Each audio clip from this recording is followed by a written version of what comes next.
Slightly delayed response to the question, but yes, it does make you fucking insane. It just does. There's no way, there's no two ways around that, I'm afraid. But yes, it's been a while, but your favourite birdie is back and ready for some relatively late night shenanigans. So, who have we got in chat at the moment? Unless my chat's not updating, nobody at the moment. Excuse me. So, tonight's going to be a special stream. We're starting late tonight because I do want to include the Silent Hill transmission, which will be going live at midnight tonight, or in other words, about 3 hours from now. Also, welcome back from the ad break, those of you that were on it, if there is anyone there. So, yeah, that's what we'll be doing at midnight. When I go on to the next screen, in fact, actually, I'll just go onto the next screen now. I think it's this one I want.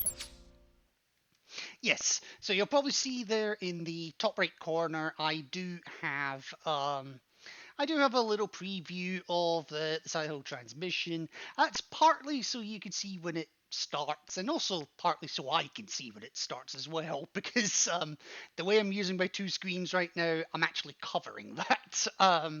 So yeah, so we'll keep an eye on that as soon as there's any change. It is scheduled to. They say it will start at 11:50.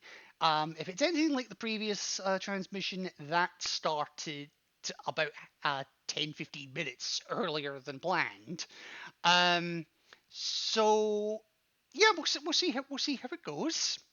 In the meantime, I do have another horror type game for you. One that I have owned for a fair while. I have watched one person play it once, and that person I watched, it was years and years ago. So I remember basically nothing about it. So let's get started. And this, you're probably going to be sitting at the next screen for a second here, because it's going to take me a sec to... Deep into that darkness peering, long I stood there, wondering, fearing, doubting. Yeah, that's okay, it's just switching over to 16 games mode. That's fine.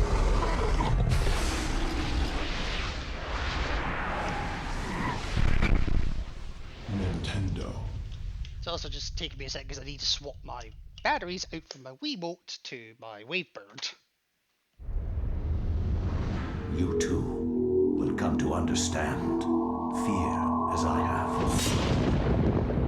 You'll also have to let me know how the volume is. It looks a little on the high end from my point of view, but well, you guys are going to be the experts in that one. It does look a little high, actually. I'm going to bring it down a touch. There we go, minus 14 will do.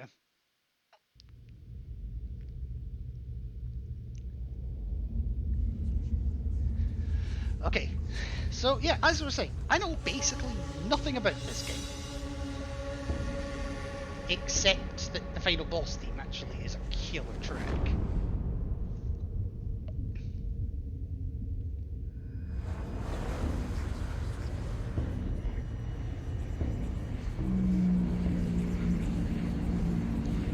Well, that's not good. My controller's not turning on. Like, at all. I think the battery's in the right way around, didn't it?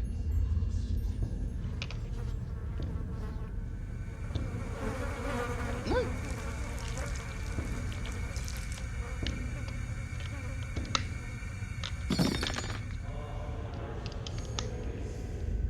Apparently I didn't.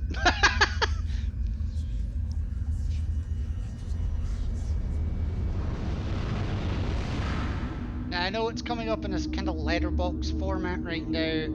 It will correct itself once we get into the main game proper. I did fire the game up to try and get as much of the alignment in as possible. So don't worry, you're not going to be looking at the entire thing in a screen this small. But yes, I welcome you all, one and all, to Eternal Darkness Sanity's Requiem. And ooh, this is going to be an experience. Right, okay, so that's alright. Widescreen.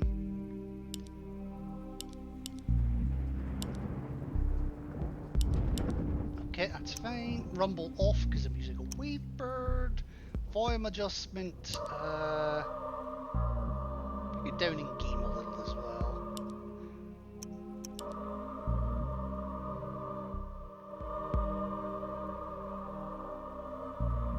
Yeah, we'll put it a bit there for the moment.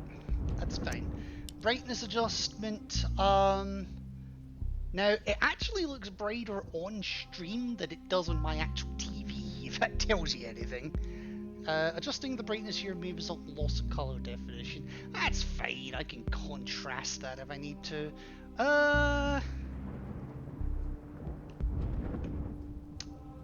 So, I mean, how bright can this go? I'm actually curious. Way too bright is the answer. It's a horror game at the end of the day. Okay, I'll put it up at there.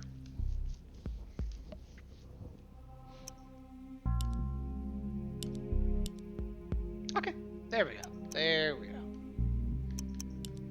And yes, I have had to make a save already just to have settings to save to. Which was part of the issue I was having as well with getting this set up. This game takes 15 slots. 15. A GameCube memory card is, by default, 59. And I have a lot of other saves I have for, like, Metroid Prime, for Resident Evil, because they came out in the GameCube. A couple of the 007 games, Agent Under Fire, Nightfire specifically. And just various other bits as well. Oh yeah, Super Smash Bros. Melee, I've got that on here too. But yeah, that was fun, just trying to find and move everything about, and just trying to find those 15 slots. But I found them. That's the main thing. Just to know more, but I found them.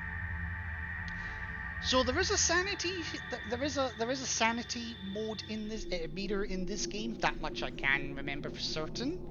High sanity things appear relatively normal. Low sanity is kind of, well, that's when the game starts fucking with us. Or, well, with me, I should say. The lower the sanity, the more likely it is that the game will try to fuck with me. Generating enemies that aren't there, generating, like, taking away my sound, or increasing my sound, immediately killing me on the spot, I remember being one of them as well.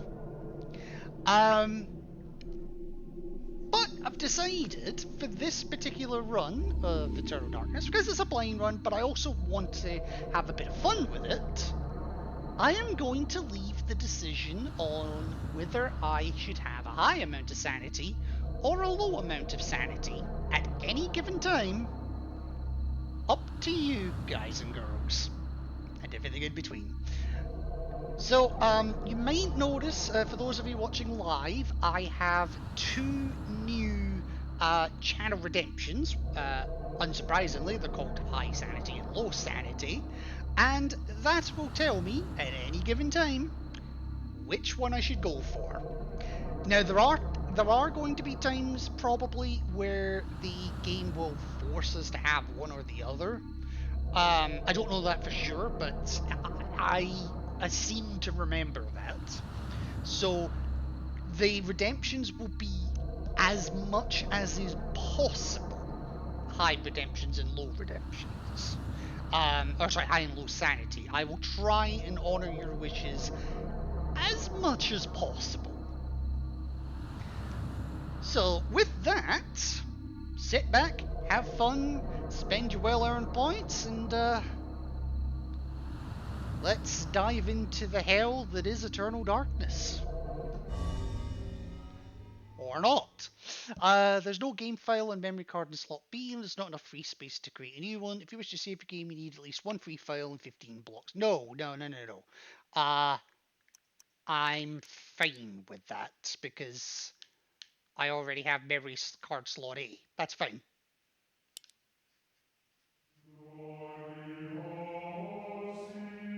Flesh, bone, bound together with the oddest magical incantation.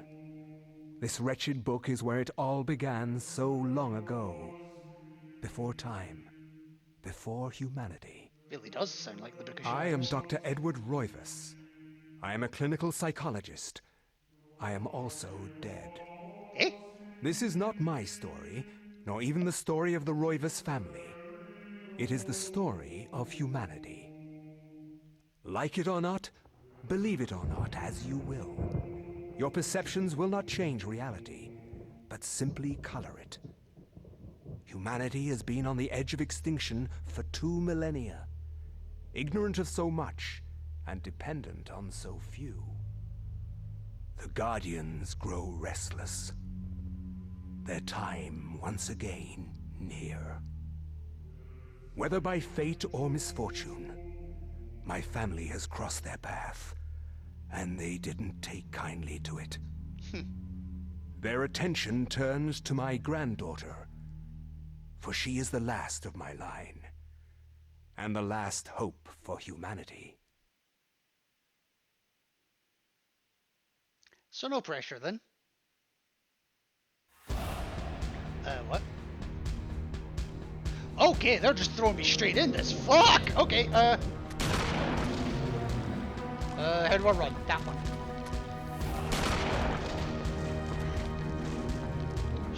Shit!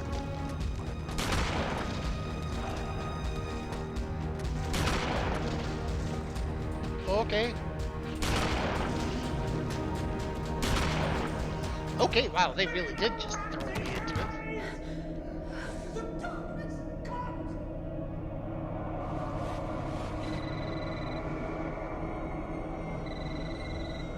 Remember me, Alex. Well, that was an introduction.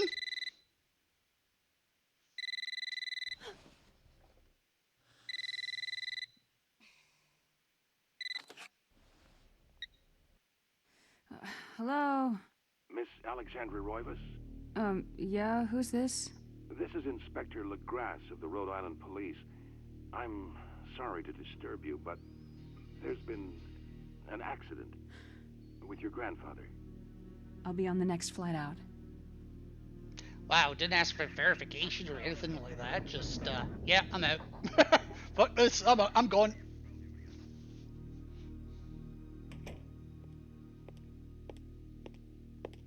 Ah, Miss Roivas, I'm pleased to meet you. I trust you had a pleasant trip?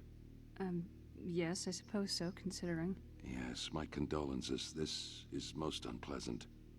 It's a shame we couldn't meet under brighter circumstances. Okay. Yes, it is. Can we get this over with, please? Of course, this way. But I must warn you, it's not a pleasant sight. I'm afraid there's not much to see.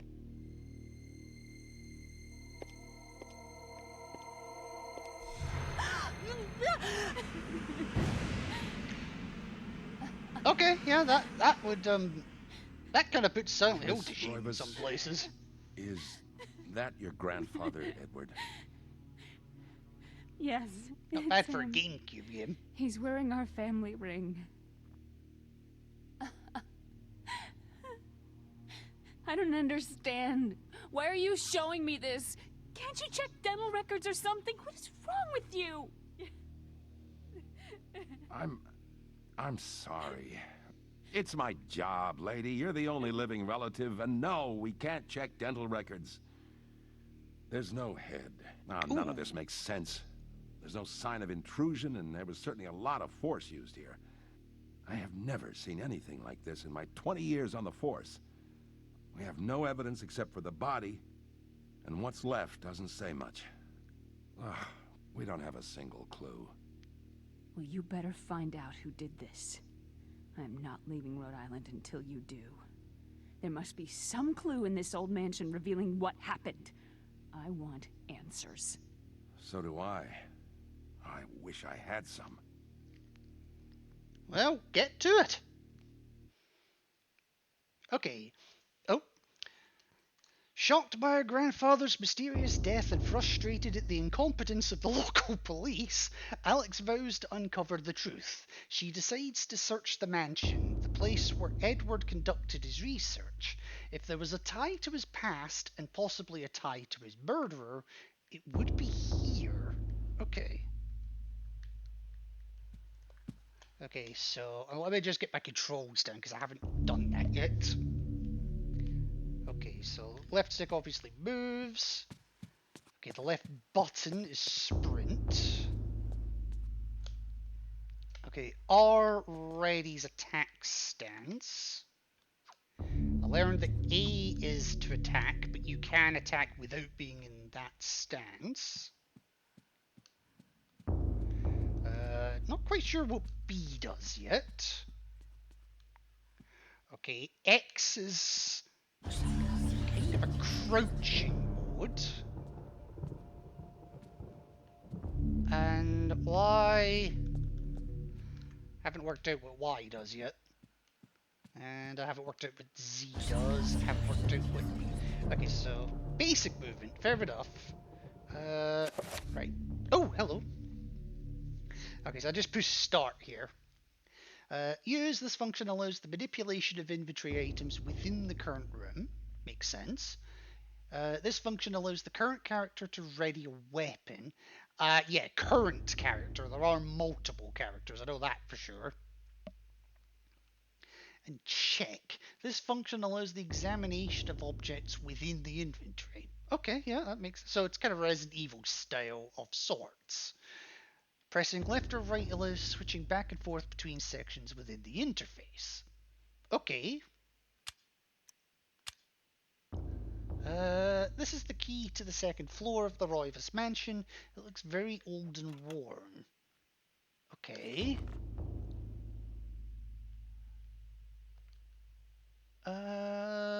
Right. Okay.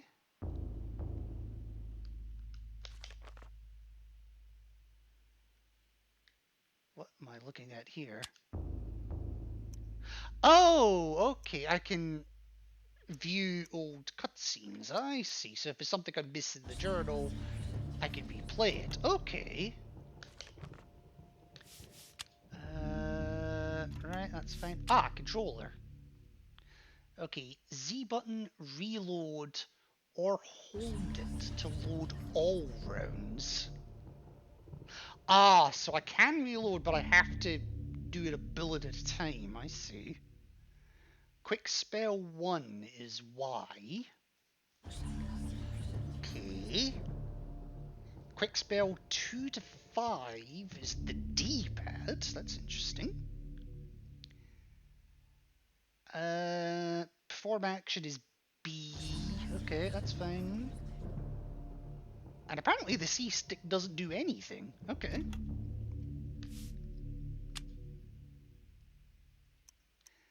Okay, that's fine. That is absolutely fine. Oops. Oh, that just takes you back there. Okay, okay. Well, let me have a wee look around this place. Oh, examine. Okay.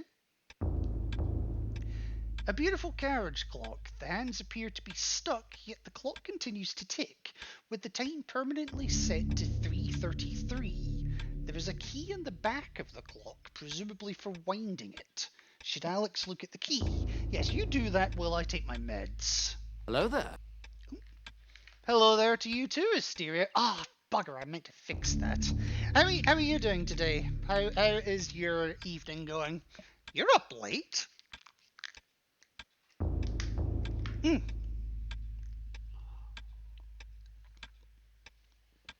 Give me 2 seconds.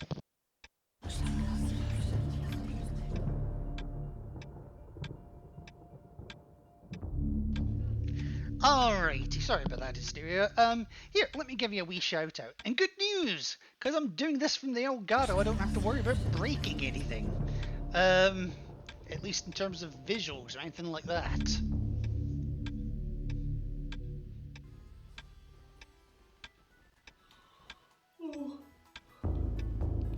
Whoa. That looks weird. I remember that.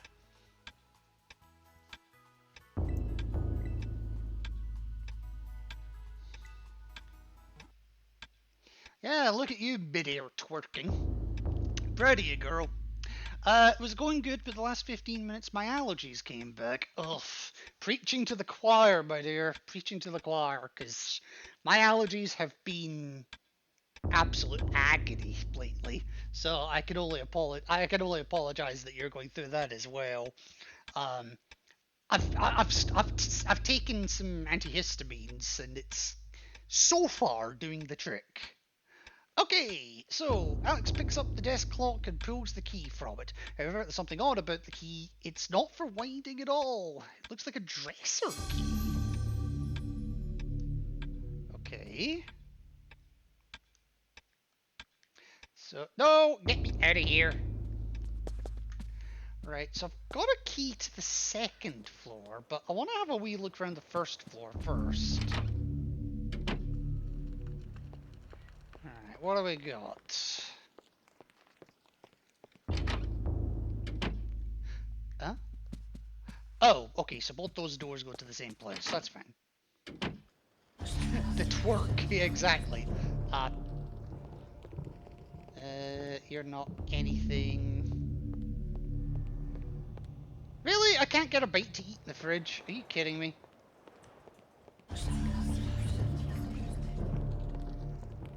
Well, at least the fire's on, so you know. We know Alex is keeping good care of herself. Keeping warm and all that. Oh, hello.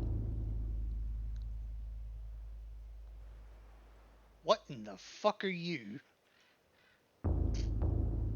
A wooden plaque is fastened to the door, taking the place of the lock. A coloured sigil is carved into the wood above a wide slot. The slot is just wide enough to insert a narrow blade. Well, I don't have one of those yet. Okay, so since we know those 2 doors are exactly the same place... Oh! Who the hell are you? Portraits of the ancestral Roivas line the foyer walls. Their faces reveal a dark, brooding edge. There's something about each one that gives the viewer an unsettling feeling. What, almost like they're being watched? Alright, can I get in here? I can! You're not about to play Moonlight Sonata, are you? A grand piano stands here, awaiting the hands of a decent musician. Unfortunately, Edward never really lived up to that description, and as such, the piano fell into disuse. Okay. But again, you're not about to play it, are you?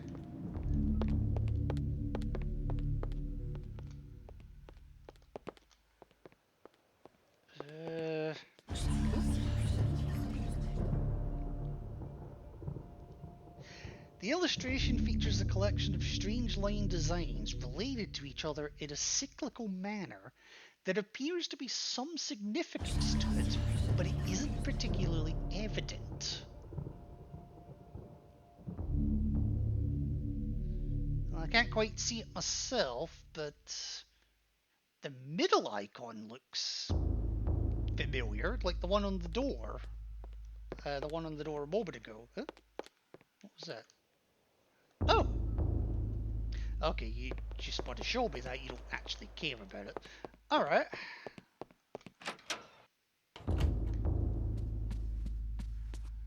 Alright, what else we got in here? The last weak rays of sunlight fight the shroud of darkness. It lends an eerie feel to the last few weeks' events. As the sun sets, Alex will be alone in this house with nothing but the spirits of old for company. Yeah, they'll probably try to kill her, on my luck. The call of the mansion beckons to Alex, drawing her back to uncover the family secrets it hides. Alex will not leave till she has learned what happened to her grandfather. Okay, so we're not going that way. That's fine.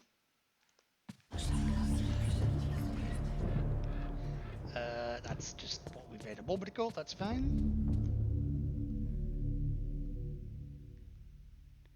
Okay, that is pretty brooding. I'll give you that, game. Okay, so this door's locked. Dresser key, second floor key. Alex cannot use that, and cannot use that. Okay. That's fine. I'll try the second floor, because I know I have a key for that. I just don't yet know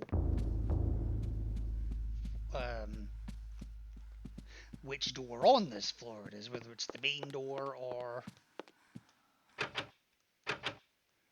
Okay, so the door's locked. Second floor key? Oh god, okay, so you do have to use the keys manually in this game. Good to know. Good to know. Okay, the key comes apart in the lock. The key to the second floor is broken. Perhaps there's a way of repairing it. I've never broke a key in my life. How? Alright, well at least that answers one question. I also realised I never tried that door. And then there's another door here immediately. Oh, which I can get into. Oh, okay.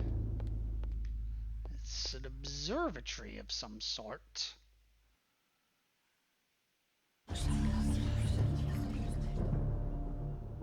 Right. A crank socket is mounted in the telescope and appears to be linked to a mirror supported by a brass pedestal. A curious contraption to be sure. What purpose can it possibly serve? Should Alex adjust the mirror? Well, I need two of them, it looks like. I only have one.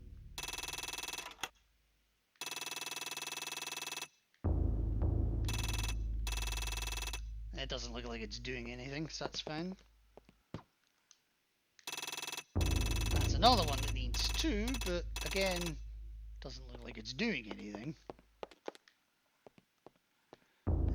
Nothing there, nothing there. So what's your plans for the rest of the evening, Hysteria? Okay, and again I'm missing a crank, so...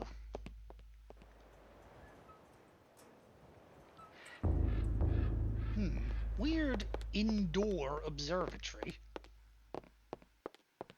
But I'll remember it's there. Okay, that's fine. That's fine. Don't care about that. Ah!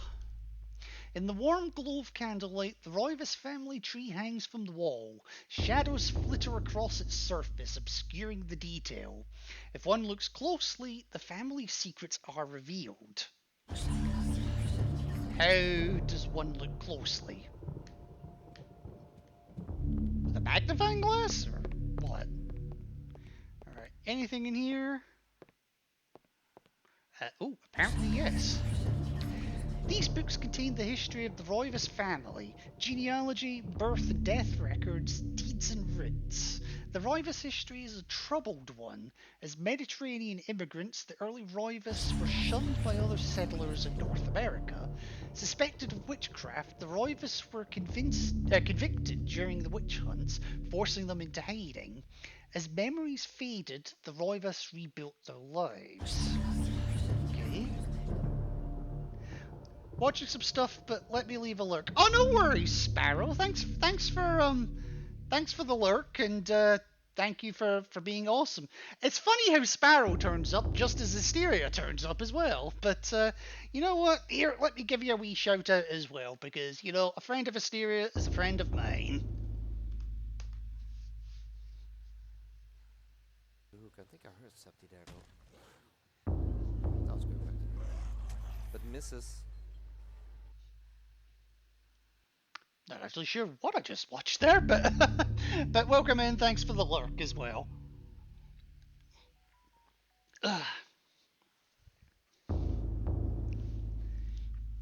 Alrighty. So where was I? I've just got to pick the controller back up now. Okay. So good to know there is things in the bookshelf that I need to examine. Ah, here we go. Excuse me. Sorting through the books, Alex sees one that seems to be placed differently than all the others, as if drawing attention to itself. Curious, she examines it. Upon the inside cover, shaky handwriting shapes the numbers 333. She replaces the book. Shaky handwriting shapes the numbers 333. And apparently that did something?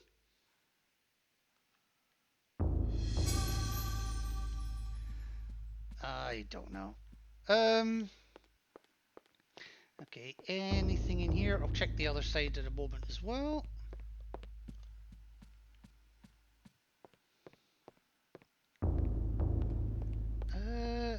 Well, you're looking at something, but I think it's just the portrait. Yeah, it's just the portrait. Did I do the second lot on here? No, I don't think I did. And you're not interested in anything there. Okay,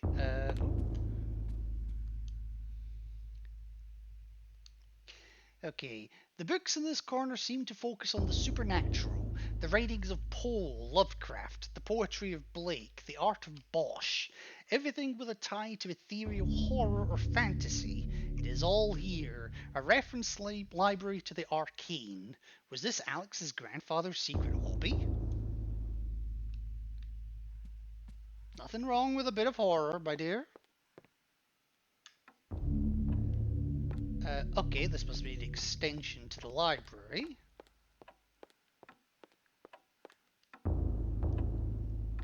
Okay, nothing to do there, just... yeah. Nothing to do there either.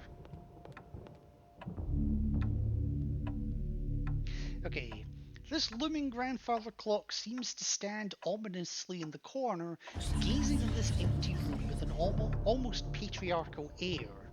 Use left and right to adjust the clock's hands. Should Alex adjust the clock hands? Well, I've seen a time twice now. 3:33. So I'm gonna do that. Yeah, 3:30. There. Look at me using my doodle.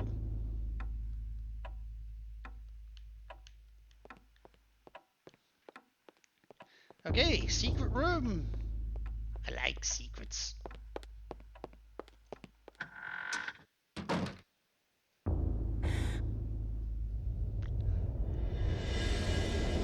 Wow, this is a room and a half.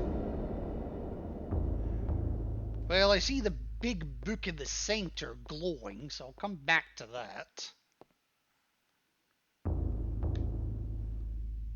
Okay, so... a small shrine of candles. Their placement appears to be very deliberate, matching the etchings on the table and the wall's illustration. The candles are unlit. Okay.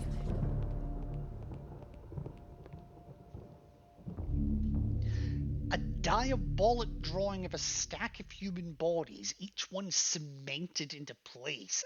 Ouch! What twisted psyche could have executed this drawing? Though disturbing, it is meticulously rendered down to the subtlest detail. The precise anatomy of fractured bones and the convolutions of spines and ribs entwine into a mesmerizing sight. Mesmerizing might not be the word I'd choose, but okay.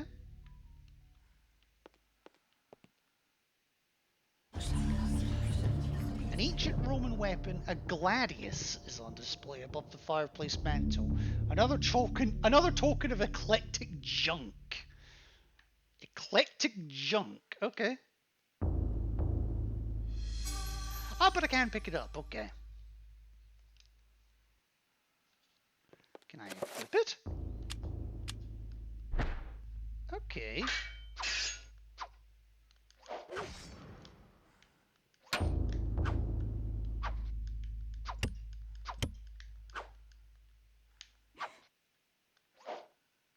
Okay, so there are different attack stances. That's good to know. This is a bizarre drawing of a cyclopean city, its immense architecture bathed in an unnatural fog. The detail is incredible. As Alex studies it, she can almost imagine the city's inhabitants. Okay.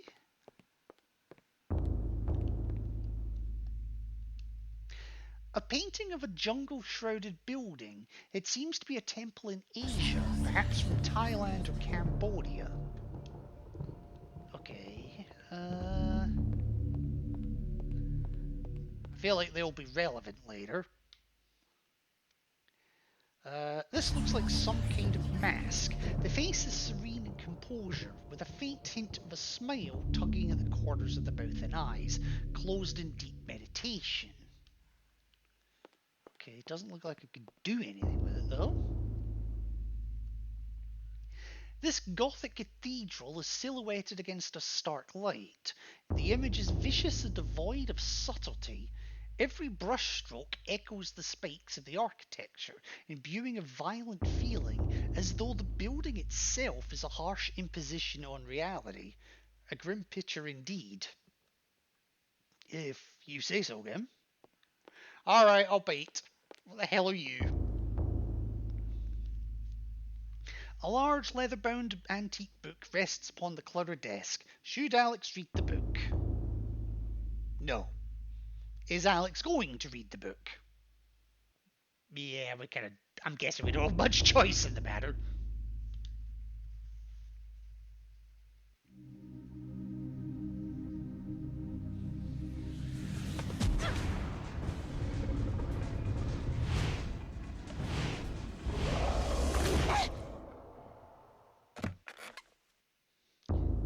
Okay, there be tentacles. I had no knowledge of what was to come, nor did I care.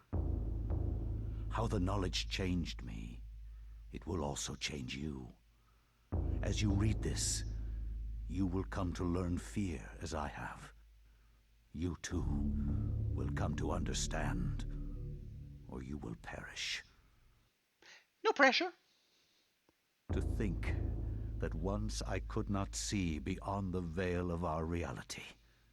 To see those who dwell behind. My life now has purpose, for I have learned the frailty of flesh and bone. I was once a fool.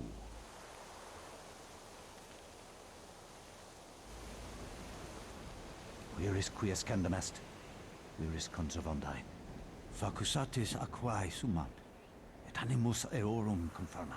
Pugna huis, dia sit modo prima multarum, si inceptum conficiamus. Quam primum, Centurio Augustus. I would like to compliment you once more on your battle tactics. Oh, thank you for Our changing the enemies language. did not have a chance. Do you believe that it really exists, Centurion? I do not doubt our Emperor's beliefs, or his orders. But if we are to retrieve the artifact, then we must be strong and patient.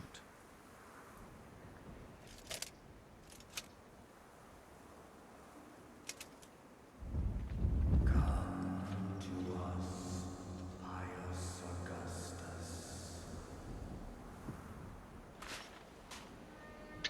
Strong, you say?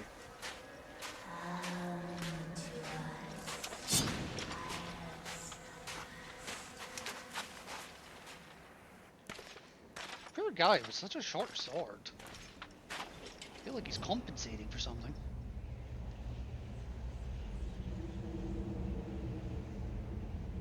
especially at that angle.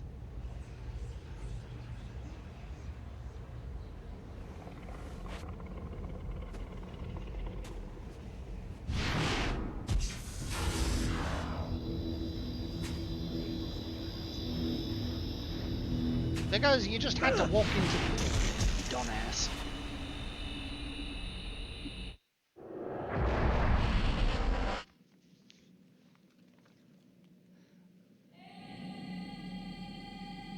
Oh, I'm actually playing as Pius now. Okay. All right, so he's got the Gladius. That's fine. Oops.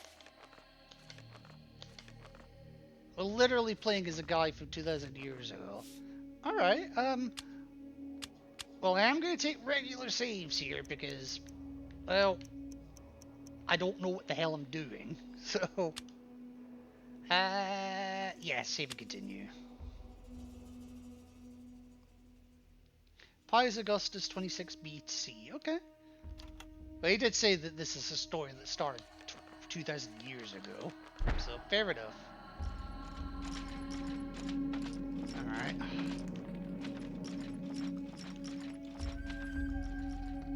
Okay. Got a ladder going down, which is where I'm guessing I need to go.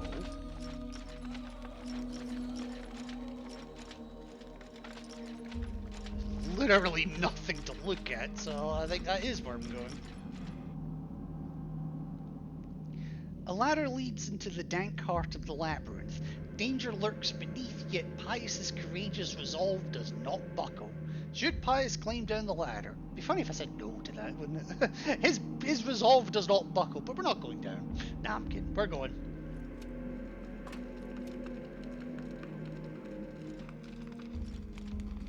The fuck are you?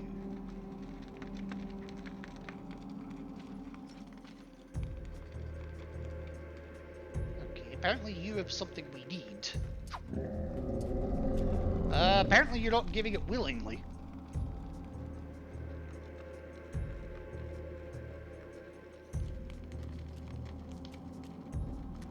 Wow, I can target him from that far away.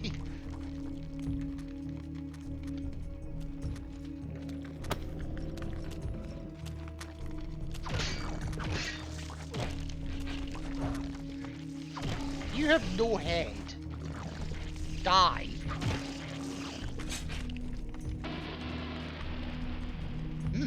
Okay. Are the others gonna get up? Doesn't look like it. That's fine. Oh, shit.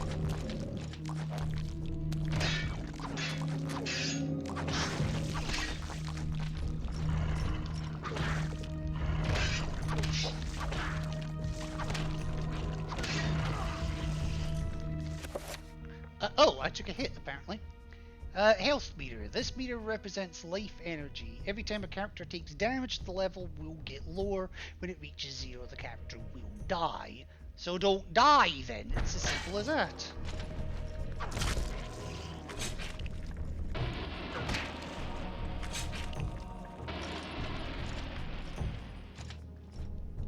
Although on the subject of that, how do I get health back? Let's see. A strange granite block lies on the floor. Not anymore, it don't.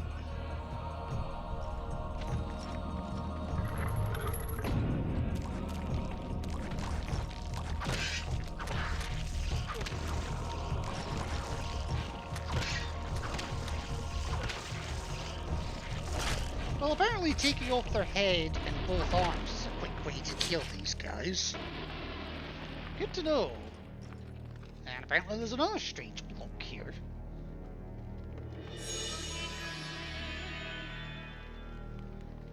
Alright.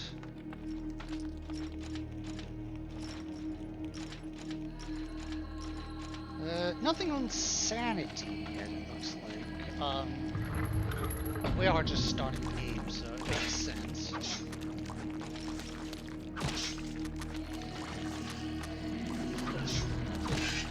Oh my god, right, okay.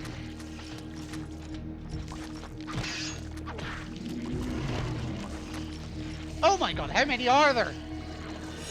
Cool, not what I was after.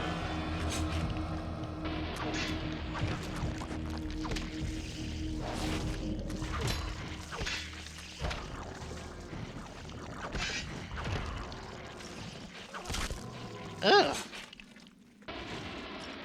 Okay, well, at least now that they don't have a head, they're not really chasing me. Okay, so I can do a stabbing move. That's good to know.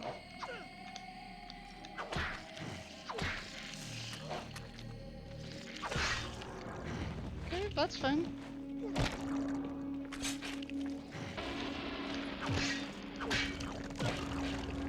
Okay, that's fine.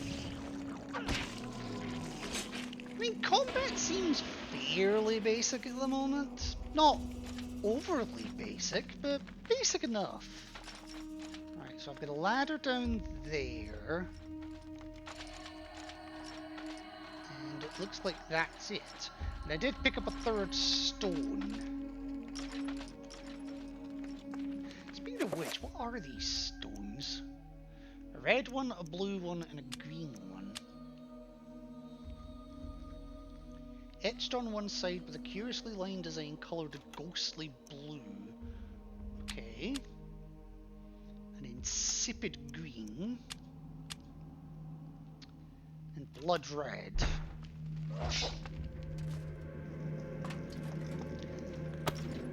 I seriously need to get used to the fact that the action button is B, not A.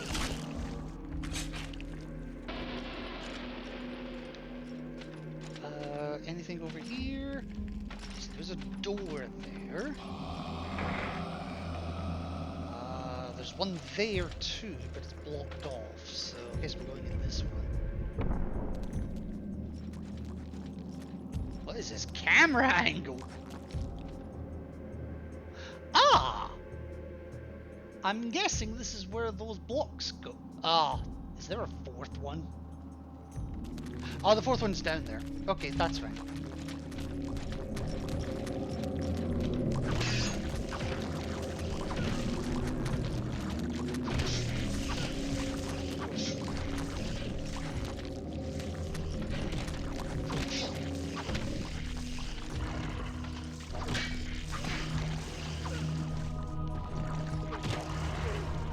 Oh, you can actually hit me out of that?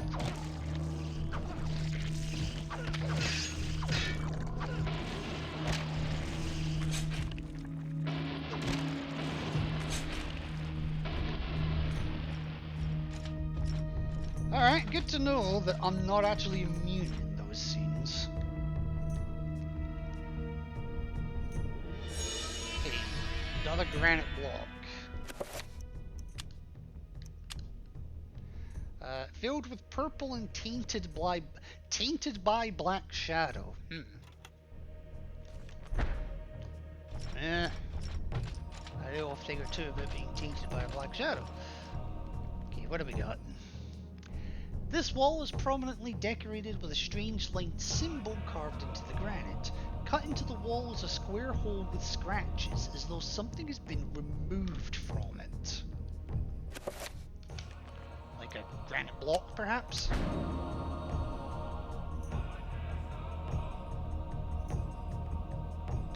Alright, I guess I need to do the same for all of them. So, red one's there.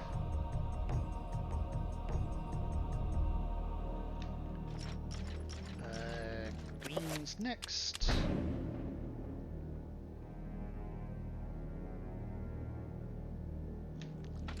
And finally this purple one that we just picked up.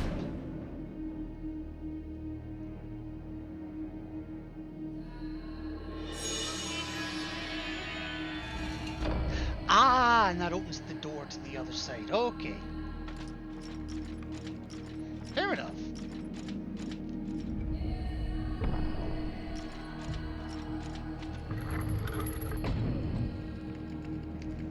Whoa. It's a statue of me. I think it's me. That's not disturbing at all. Pious, you must prove your worth by destroying this statue. Pressing right will enable Pious to select which target to attack. Yeah, I kind of figured that out already. Releasing R slightly, then pressing it again will cycle between multiple targets. Okay, that I hadn't figured out. Pious can attack specific body parts while locked onto an enemy by moving the left stick and pressing A. Up to attack the head, left to right to attack the arms. Okay, so up, left, right.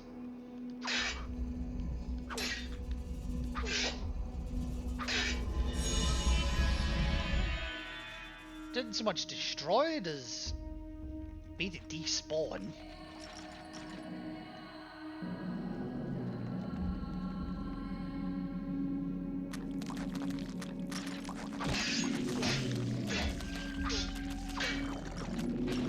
Oh, I'm actually stuck. Oh god.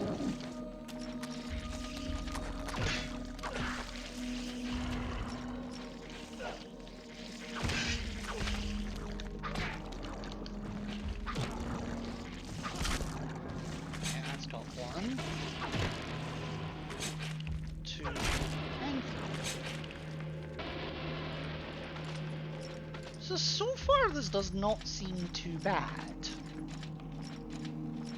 So far.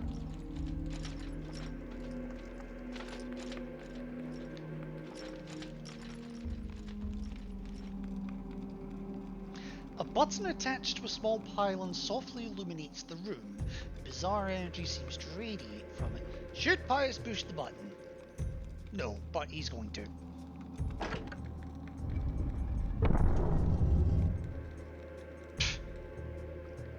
Okay. Now I guess we're going teleporties.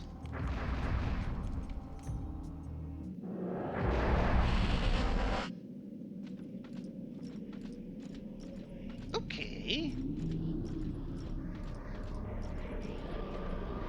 Now I've got 3 items. Looks like, okay.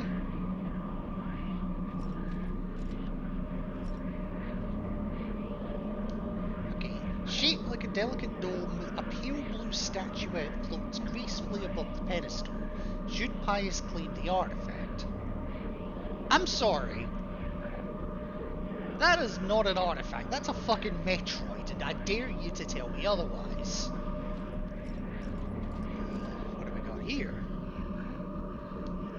A strange sculpture resembling a red-clawed worm mysteriously floats above the pedestal. Should I claim the artifact? And finally, an effigy resembling a warped angel shaped from a dark green emerald hovers effortlessly above the pedestal. I get the sneaking suspicion that this is a choice I have to make. But not knowing anything about any of them.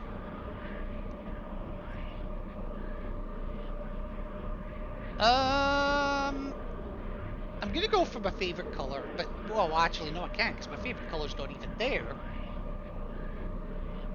I'll go for the one closest to my favorite color, which is purple, so blue it is.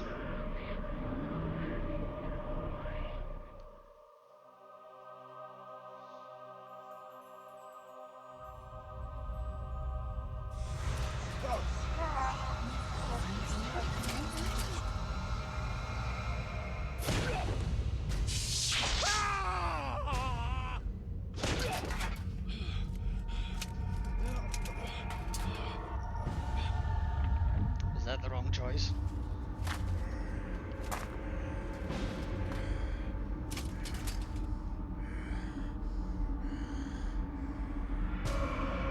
Okay, dude, you've seen better days. Eons have passed since then, and I have learned much. All at once, I understood. The forces of the multiverse all made sense. Wait, really? Under the transcending power of Ulyaoth. No mountain too high, no city too far. Face me, and you shall surely perish. Okay, so we've acquired the Tome of Eternal Darkness. Okay. Now what? Ah, Edward Roivas' study is filled with arcane knickknacks, mementos of yesteryear and other cultures. The odor of ancient texts is fairly noticeable under the peppering of dust that covers every surface, except one. The desk had been the centre of activity, and not a mote of dust is on it. Here, Alex's grandfather had worked, perhaps even hours before the end. Okay. You weren't glowing before. What gives? Strangely, with the Tome of Eternal Darkness in her possession, Alex can read the page. It's a chapter page from the tome itself. Ah, okay. So should Alex take the chapter page? Well, alright then. The Binding of the Corpse God. Okay. So is there more pages like that elsewhere? I'm just gonna have a quick look around. Just now that I've got the tome, just in case anything is just in case anything's sticking out that wasn't previously. We met online with me thinking you were a woman. With the Dino games, you as a woman, and now again. Do you want to tell me something?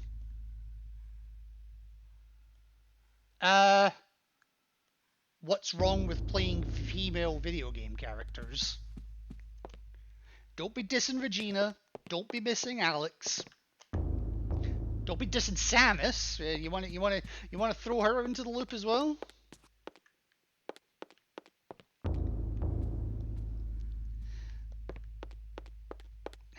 Okay, nothing's standing out to me there.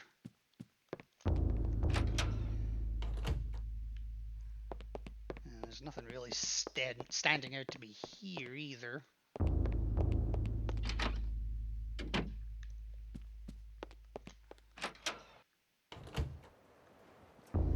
Okay, so I can't do anything on the second floor. I didn't see anything really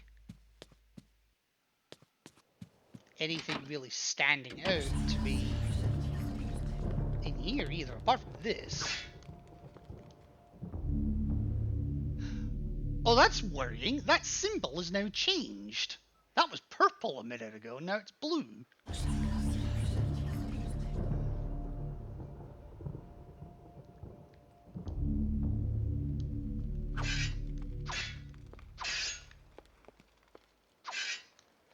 Well, apparently she doesn't want to stick the sword in it. That's fine. Okay.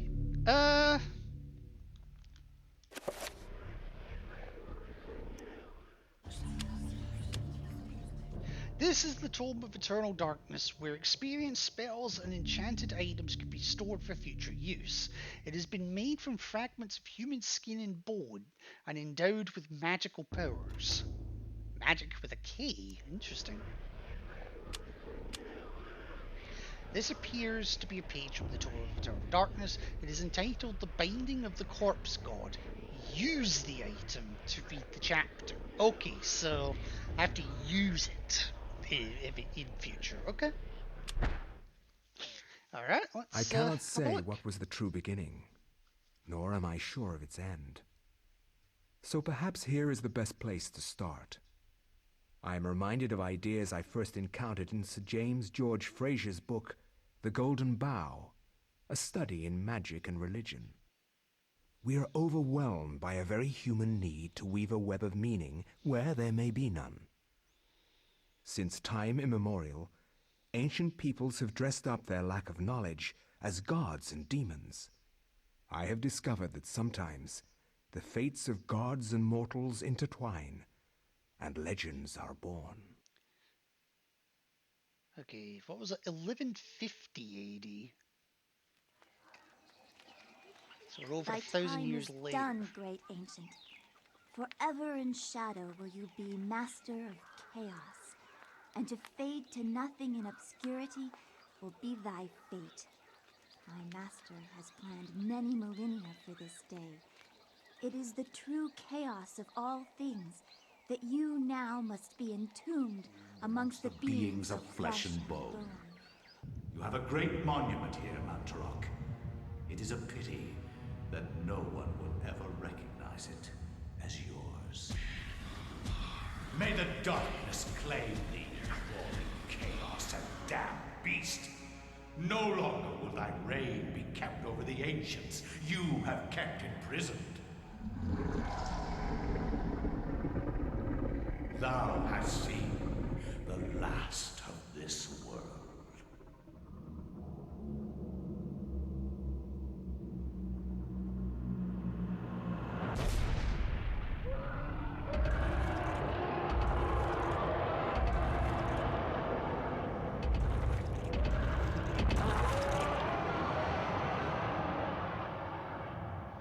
That has to hurt.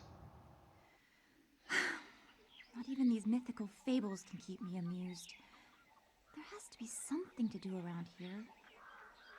I only wish something that fantastic and of higher purpose could happen to me.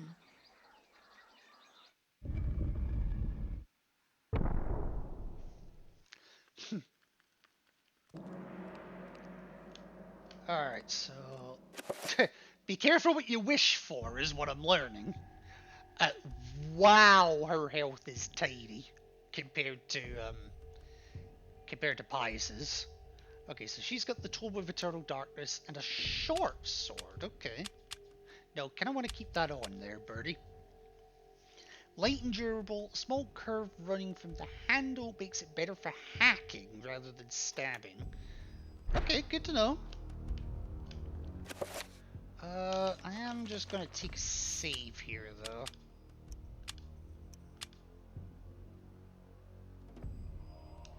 Okay.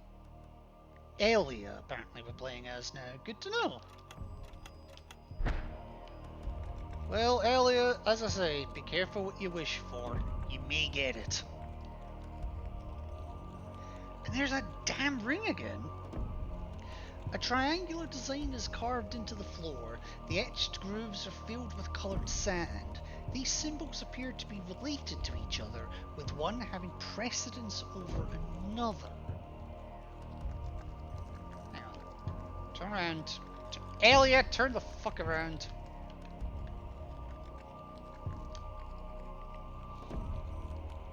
Yeah, because there's the blue one that I just got a moment ago, the one that's appeared in the Roivus door. But in what way are they related to each other? And in which direction are they in preference to? I'm sure I'll figure it out eventually.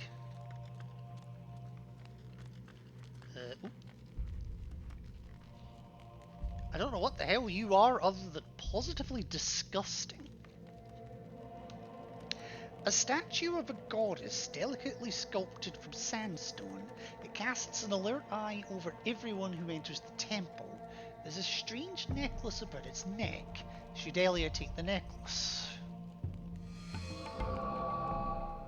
Okay.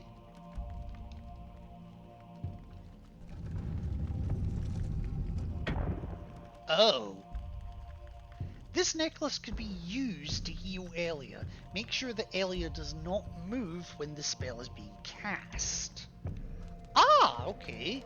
Now it did close this path off, I think. How many uses of that do I have? 10, okay. Okay, that's fine.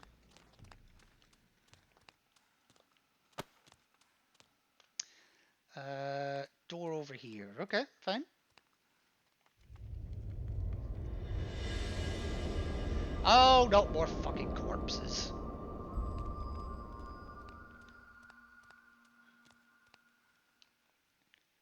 Okay. The design on the wall appears to depict the time of the day. Perhaps the candles do too.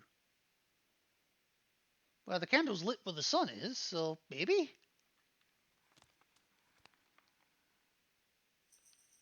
Engraved on the floor is a striking design featuring the sun sinking below the edge of the world. Okay. So far, that means very little to me.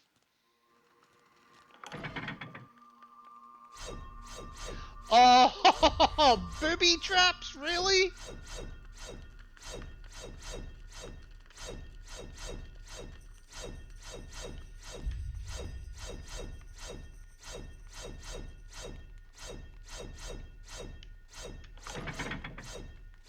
Alright, oops. Okay, anything over here? No. I can kinda see the buttons on the ground, though. Kind of. Can I avoid that one? I don't think I can. Oh, I can. I can. And then... Oh, I see the gap. Okay, that's fine.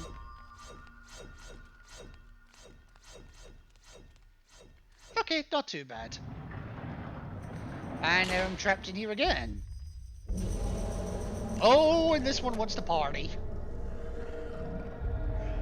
When located by creatures, a sanity loss occurs, causing a decrease in the level of the sanity meter, and the character to pulse green. Beware, sanity loss affects perception and eventually health. And apparently the creature is so fucking bored with me reading this, it just has to look around.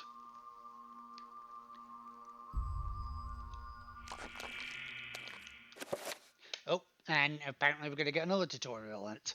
This meter represents a character's sanity. Every time he or she meets a monster, his or her sanity will get lower. The lower the sanity meter gets, the more the character will hallucinate. That's where the redemptions come in, folks. Again, I'm going to try and leave it largely up to yourselves, high or low. The lower it is, the more sanity effects I'll have. But if I leave it too low, it will start draining my health. Which I don't want to do if I can help that. So I'm going to try and find a good middle ground if you redeem low sanity.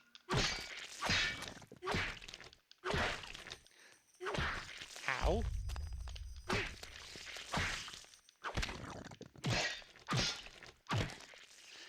And performing a finishing move in a creature recovers sanity. Okay.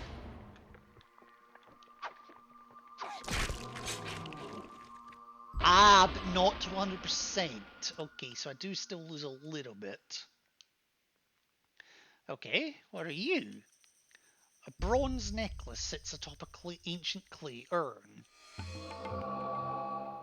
Okay, I'm guessing... Okay.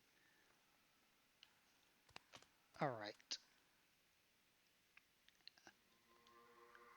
The design on the wall appears to depict a time of day, perhaps the candles do too. Press those buttons to later extinguish the candles. Okay. So why would I not just extinguish X?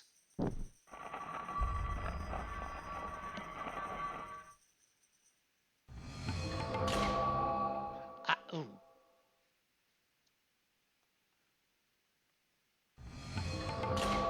Well, I've partially opened 2 doors. Well, I've only partially opened them. The doors open slightly, but not enough for Elliot to go over it. Maybe I need to reopen the other door now. Oh, the camera angle doesn't change.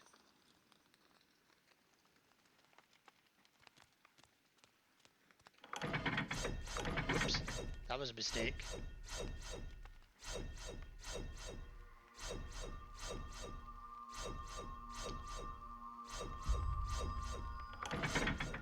Shit.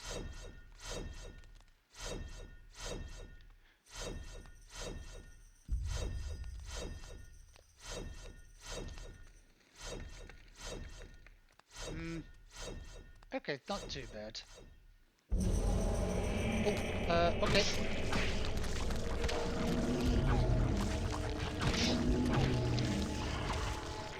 You bitch!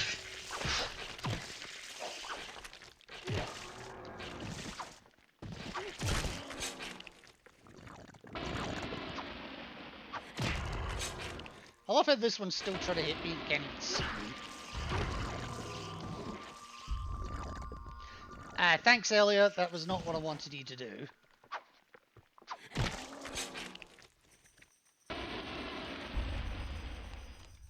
Alright,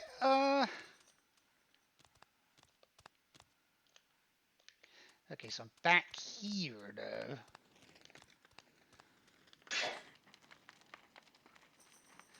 Maybe you need the necklace, like they... Because you were there initially. A well-crafted bronze necklace resplendent with glowing gems. Tell you what, you wear it. Okay, I've got the thing that heals me. Good.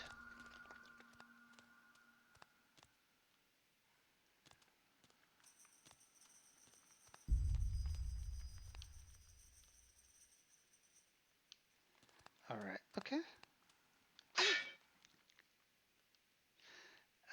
Design on the wall appears to depict a time of day, perhaps scanners do too. Okay.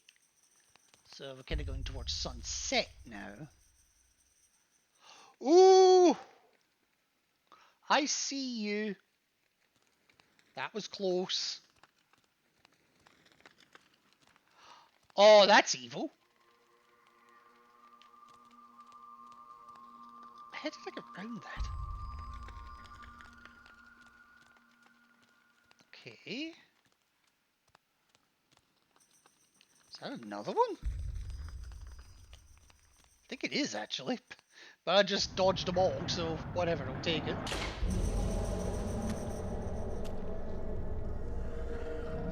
Oh, the fuck do you want? Wow, you went down quick!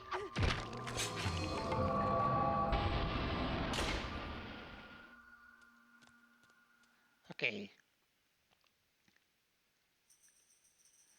So maybe I don't need anything on this one.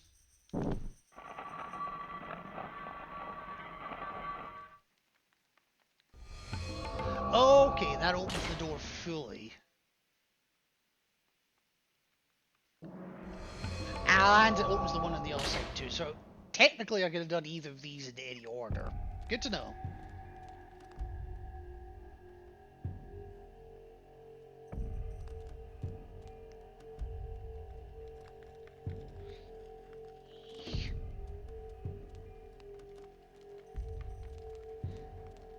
Okay. Alright. Oh, hello. A small pedestal covered with decorative etching stands before the wall. The blowgun upon it must have some special significance for it to be the focal point of this display. Should I take it? Okay. I mean, it's technically a new weapon. Oh, maybe I should have done that.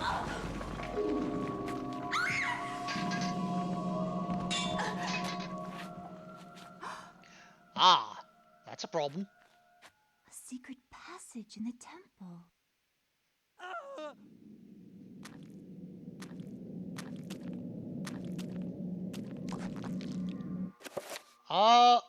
My thing is broke. And I feel like that guy is about to die, so I might want to hurry up.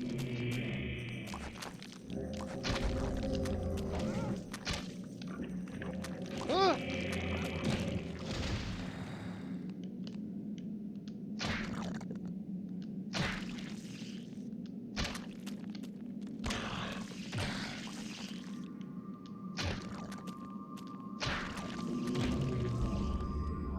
Oh, they're about to detonate, I think.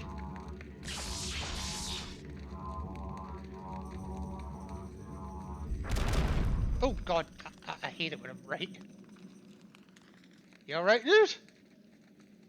The guard is grateful for Elias saving his life. In return, he offers his services. If Elia brings him a weapon that has been broken, he will repair it as a gesture of thanks. Ooh, nice. Well, I did break my weapon.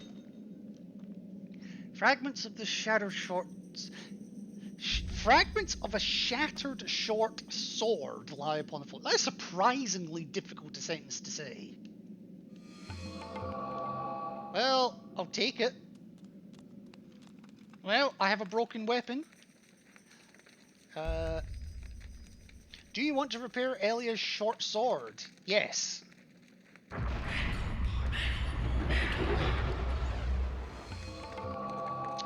Thank you, dude. And the guard resumes his duty, seemingly no worse for wear with his recent brush with death. Okay, so I've learned the blowgun is a good ranged weapon, but it's kind of weak. So I'm going to go back to this now that I've repaired it. Oh, it looks like there's shit here again.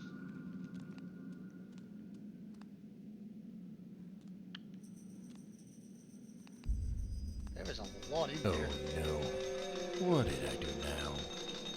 Corgo 1, Corgo 1, Corgo 1, Corgo 1, Corgo 1, Corgo 1, Corgo 1, Corgo 1, Corgo 1, Corgo 1. I think she forgot to say 1 at one point there, or forgot how to say 1. But thank you, Hysteria. That was Hysteria, wasn't it? Yeah, thank you, Hysteria, for the 10 Corgo biddies. How the hell do I avoid this one? Can I avoid this one? I don't think I can. So I'll tell you what, I'm going to take a save here. It is not safe to save right now. Oh dear.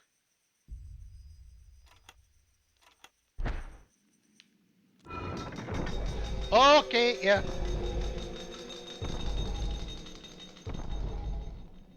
I see what they mean.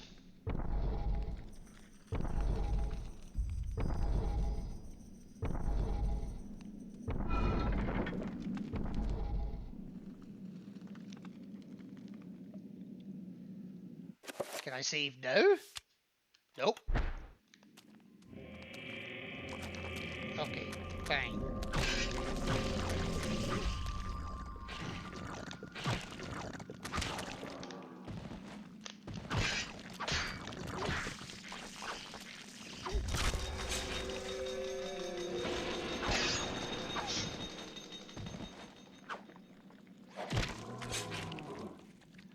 So I got some sanity back.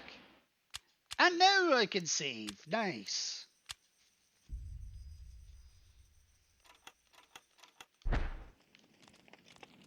Alright, what are we dealing with here? Apart from weirdness. Okay, examine. There's a hole in the device as though something could be inserted. Perhaps a key or a lever. What a shame you're a woman, Elia. You could have put something else in it if you were a man. Okay.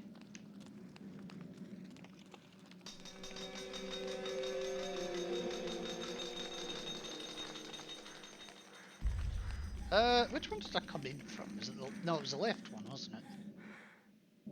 Oh no. What did I do now? Frankersy 10. Frankers. Because why the hell not? Just throw all the dogs at me. But thank you for another 10 bits, Hysteria. How the hell do I get through this one? Oh, I think I'm screwed either way here. Oh god, there's a fucking... It's a... Oh, just run it.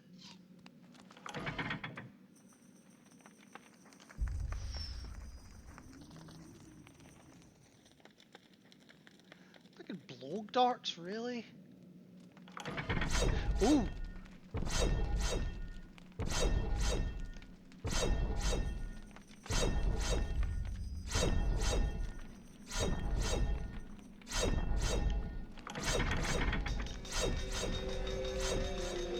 Oh, just get me the fuck out of here! Oh, they're taking each other out. What?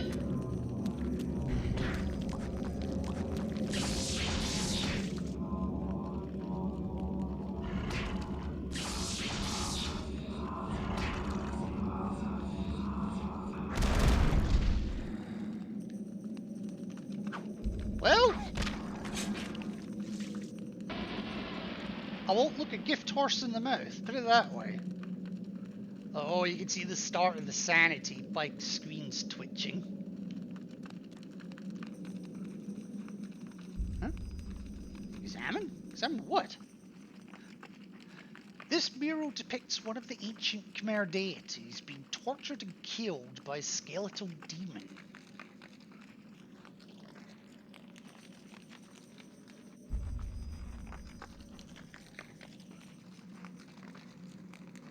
If you say so, I can't say I'm seeing it myself.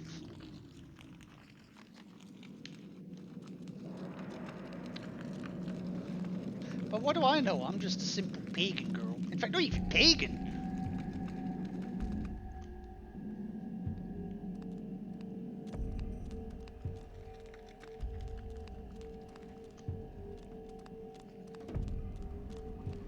Alright. Well, this looks familiar.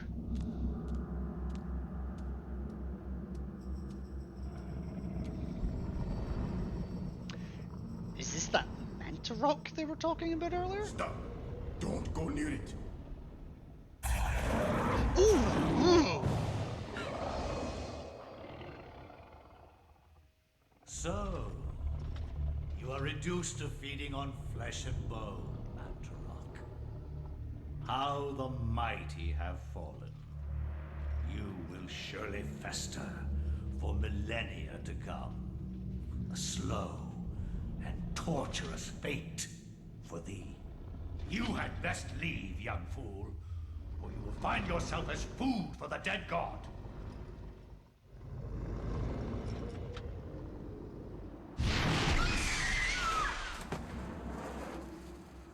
I don't think she's leaving. You are one of the chosen many. Flesh and blood. It is now your destiny to fight the eternal darkness. She just had the look of, do I fucking have to? An obligation. The gift is your life, sweet dancer. The obligation is this. You hold one of Mantarok's hearts. The essence of the corpse god. The summit is a source of great power. From those people, you must defend it, lest they use it to destroy what little brightness your world has left in it. Guard it well.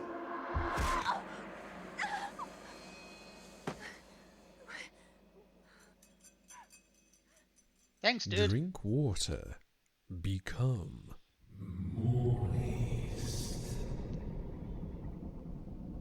Yeah, I think I had better do that, don't you?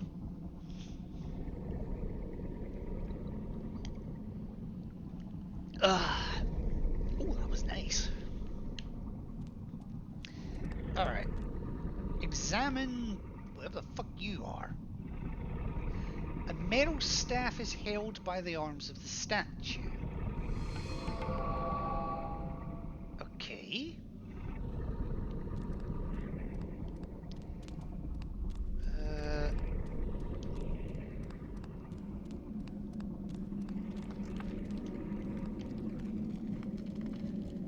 A statue of a human female bears witness to the monstrosity that fills the room. The porous stone of its body is covered with the effluvial grime that Mantarok has secreted over the years.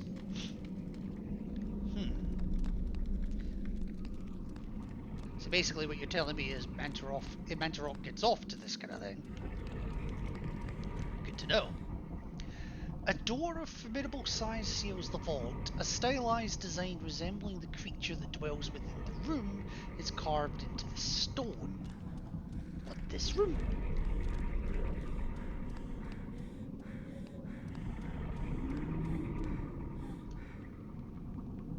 Jesus. Mantarok is...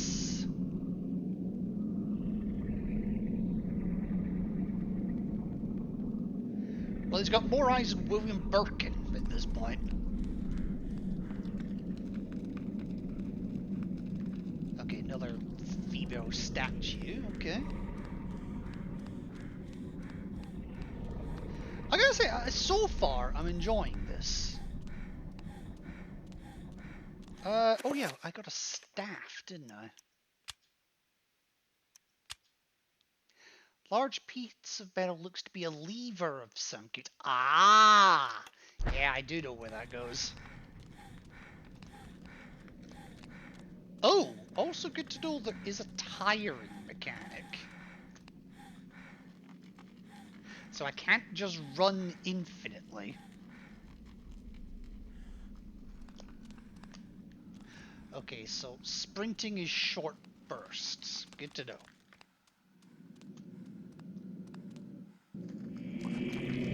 Oh god, hi.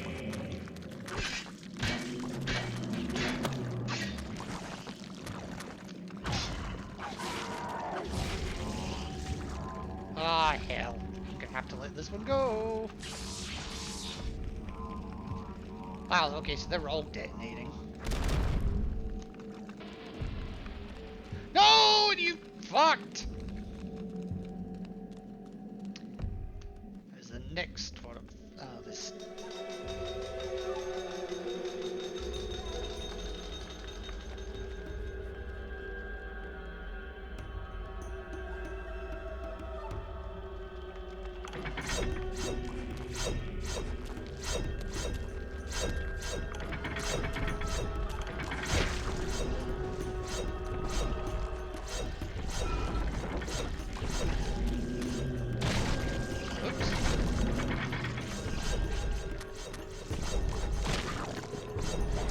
Well, I can get some sanity back with you.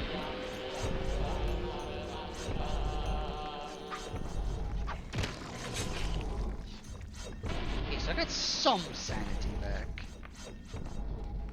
Not much though, jeez. Can I go around this? No, I have to go through it, shit.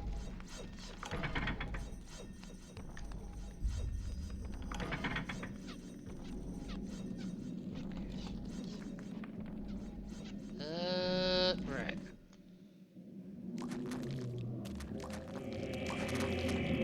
Oh god, I'm surrounded.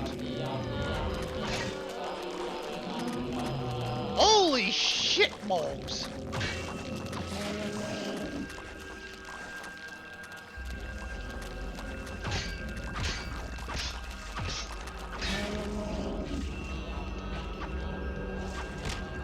Run, girl! Run!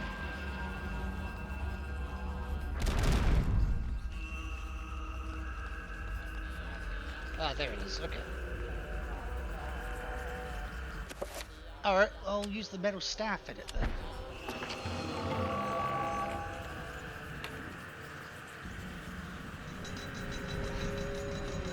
Ah, and that opens the way back to Mansion Rocks 2. Okay, I'm with you now.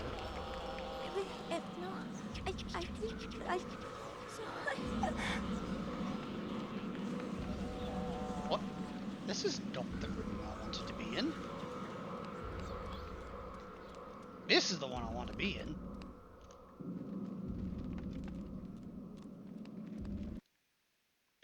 Eh?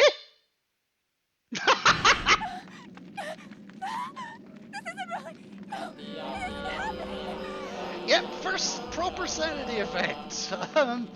The game mutes itself.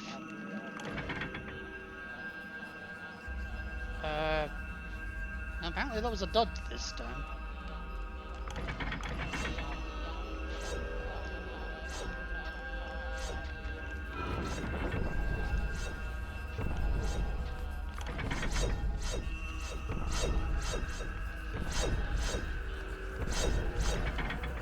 Ooh, I mistimed that slightly. I'm glad I got away with it. Oh, well, I didn't mistime that one. Well, I did mistake that one.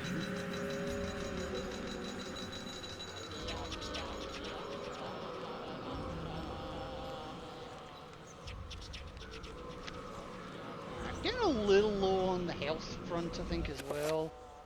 I can't do anything about the sanity right now, because I literally have no way of topping that up.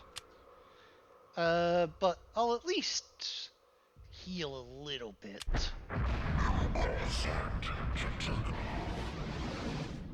Okay, yeah, so... Okay, that actually didn't even heal me to full, so... Good to know.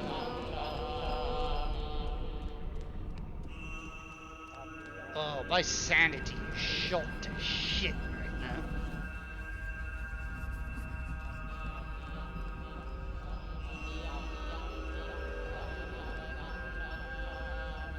Okay, so I'm here. Now what? Fool! You should have run. Instead, you will die. Where is the essence of Mantarok? How the fuck should I know?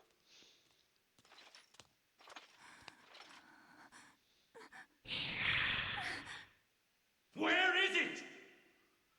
I will not ask again, child. Very well, then. You will succumb to the horrors of oblivion.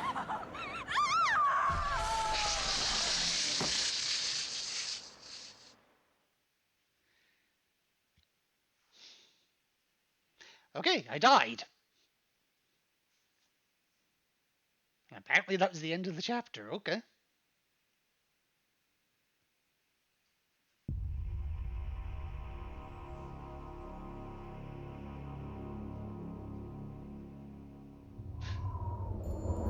Ah! Okay. So that's now... Well, it's nice that the room's kind of lit up a bit now. Okay. Right, some of the candles have been lit. So it looks like I need evening.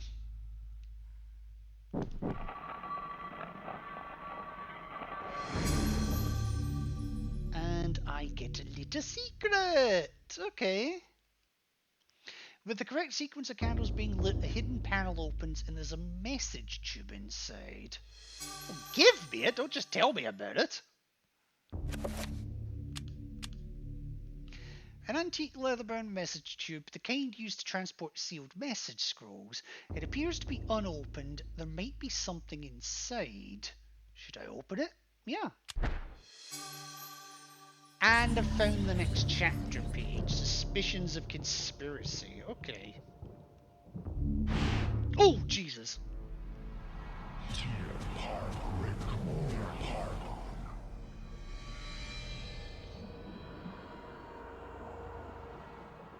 Thy presence is long missed, my liege.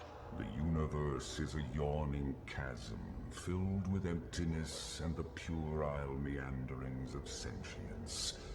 Why should you deserve special consideration within it, Augustus, above all else? I am your servant, my lord. As always, that and nothing more. Yes, that and nothing more.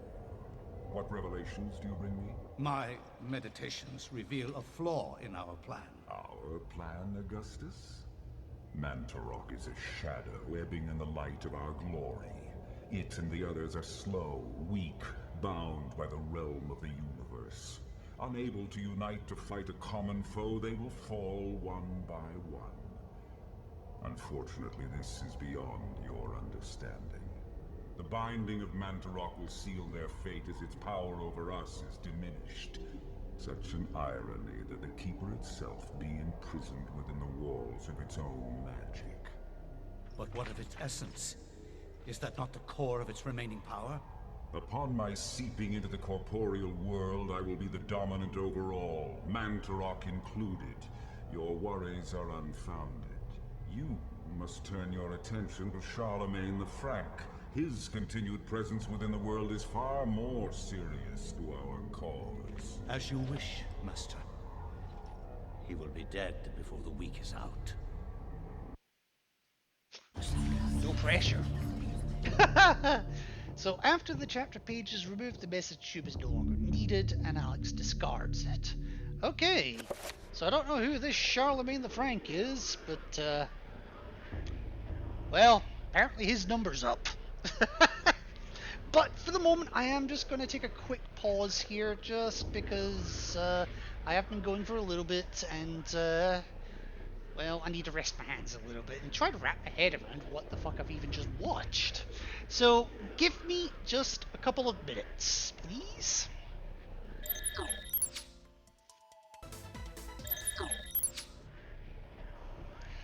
Alrighty, I'm sorry that took so long, but I am back. Hope you're all still with me. Alright. So we have got 1 hour to go until the Silent Hill transmission. Have I really managed to pass nearly 2 hours already? Fuck me. Alright. And I think now is a good time to see just how fucked this guy really is. From my research, it is apparent that the endeavors of mankind are mere puppetry at the hands of the ancients. Whenever a king vows reform, the ancients move quickly to stifle it. Under the auspices of Emperor Charlemagne the Frank, the new Holy Roman Empire was at the height of its power. I guess this is 300 years before Elia's chapter.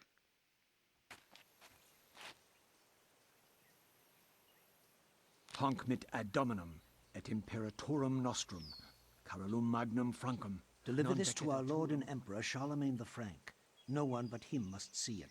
They are words for his eyes only. At once. Again, thank you for the translation.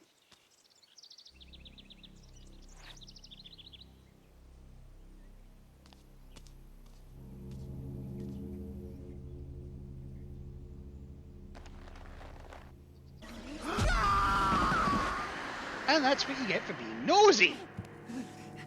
What sorcery is this? A spell? I am bewitched. If this was meant for Charlemagne, then what will become of him? I have to warn him of this treachery.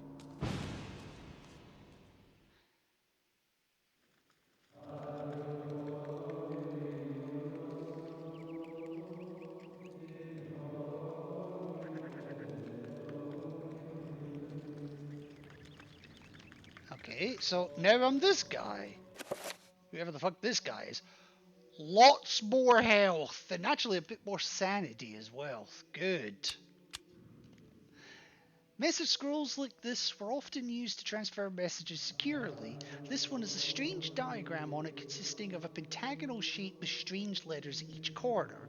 When Antony had opened the scroll, something strange happened. Oh, nice to know his name now. That something had been intended for the Emperor Charlemagne. Suspecting a plot against the Emperor, Antony pledged that he would warn Charlemagne at all costs. Alright.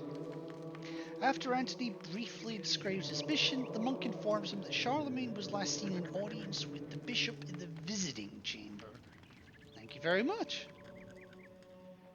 Well, I wasn't trying to leave. I was trying to see where the hell I could go, but if you insist, game. I didn't even know I could get down this way. Well, I can't go that way. You the same one? No. Visibly disturbed with grief and despair, the monk sobs pitifully. He recounts that this is not the only death to have occurred recently, and wonders if perhaps the order is being punished for wavering in faith. Okay. The monk cordially greets Antony, however he brings grave news of the loss of one of his order, who fell from the tower to his death.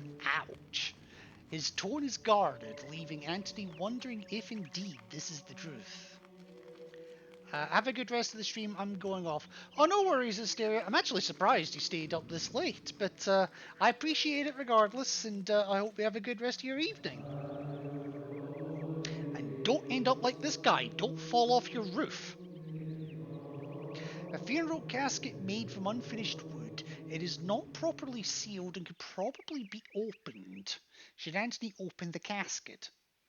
Not at the moment. I want to have more of a look around first.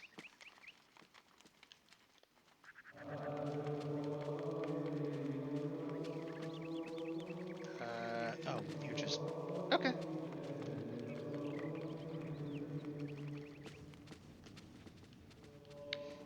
did see a door over here, and there's stairs as well, I saw. Ah, okay. Muffled voices emanate from inside the bishop's visiting chamber. However, the door is locked and Antony will need the bishop's key to enter and gain an audience with Charlemagne. Okay, so I can't... That's ultimately where I need to get to, but not where I'm going just yet. Okay. Alright, what's upstairs then? Oh!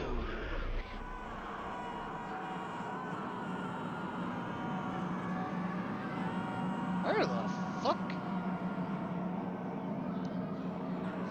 Okay, statue of Elliot, that's concerning. Pius Augustus, you can even spell pious correctly. And apparently he's also missing half his statue, so that's good to know. What the fuck? Where the hell am I? The darkness is coming. Oh! Oh, that's creepy. The floor is actually screaming. Cradled in what appears to be a leathery hand lies a mysterious bound in human skin and intricately decorated in shrunken bones. It beckons and yearns to be possessed. Should Antony claim the total victory upon us? No, but I feel like we don't have a choice at this point.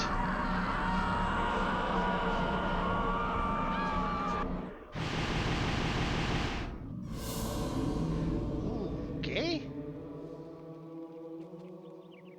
Uh-huh.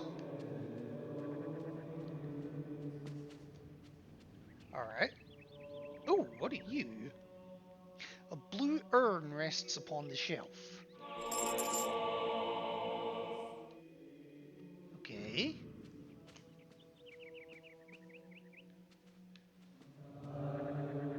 This monk is hard at work and does not wish to be disturbed. Fair enough. Somewhat addled by Antony's distraction, the monk kindly requests to be left alone. Okay. Well, you're working with something that's shining.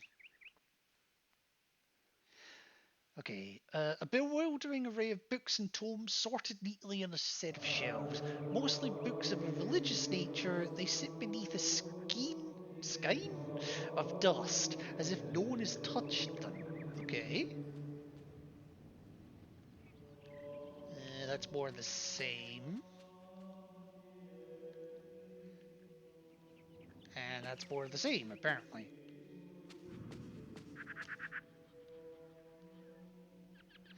Faint, warm sunlight filters into the room through these windows. Tiny dust motes drift, caught in the rays of the dying sun, fighting the growing shadow. Okay. I thought that was my disc reader going nuts. No, it's the birds outside. Alright, so I guess the only thing left for me to do is, well, to do the one thing I really don't want to do.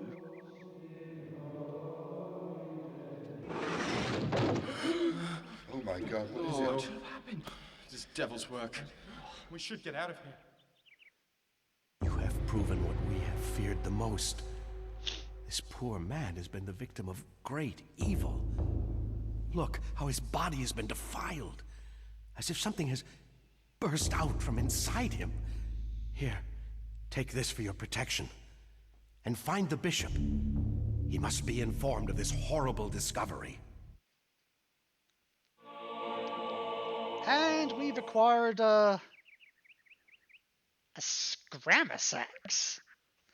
I've never heard of that in my life. But,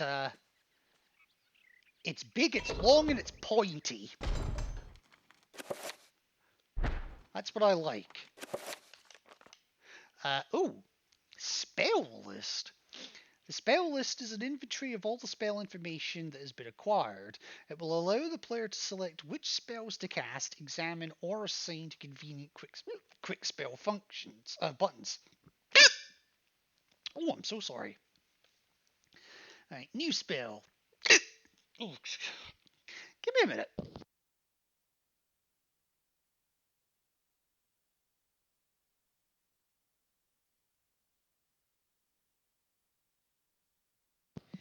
Yeah, my body hates me still.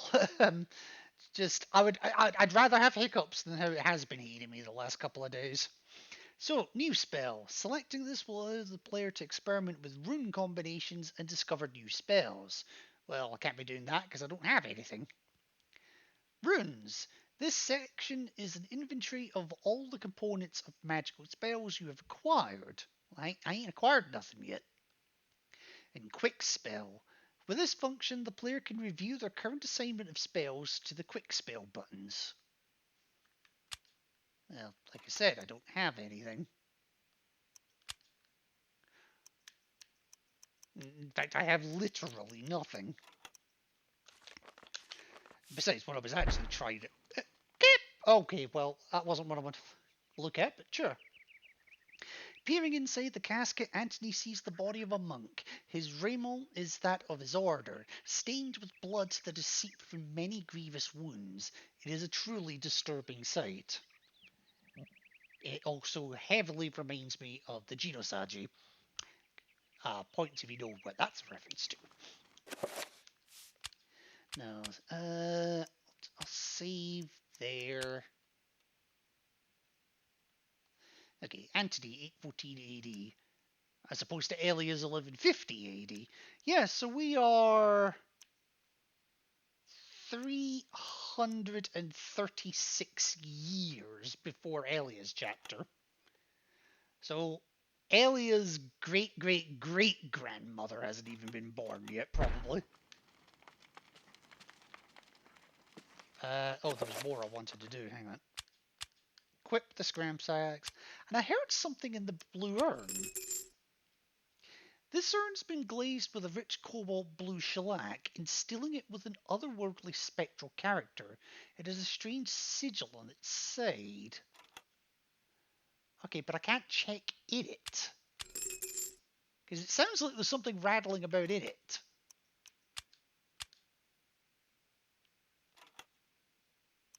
Seriously, what the fuck is a Scrammus Axe? This Franken-Saxon weapon relies on a hefty blade to deliver deadly cutting and slashing attacks. It does not have a handguard, as it was designed for offensive rather than defensive fighting. Which begs the question, if it's designed for offensive fighting, why the hell do the monks have it? And of course the bishop still has no idea what the fuck's going on.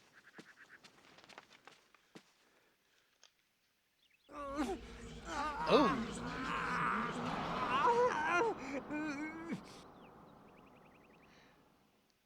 You're not looking good there, Antony, just saying. Okay, now I can at least have a look and see what the hell these guys were up to.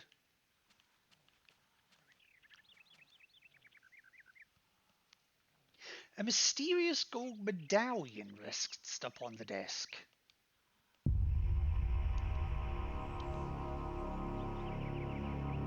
Okay. The Circle of Power. I've got Lion King stuck in my head now, even though that's the Circle of Life.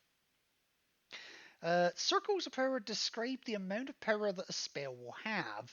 The more points within that circle, the stronger the spell will be. Spells are magical incantations that enhance a character's natural abilities. Okay. But how do you use it? Can I use it? Okay, you don't care, and you don't care about that. You only wanted the Circle of Power. Oh! Okay. Amongst the tomes and manuscripts, a book brings attention to itself. Oddly pristine on the dusty shelf, it doesn't quite belong. Okay, if you have move it, we got nowhere else we can go.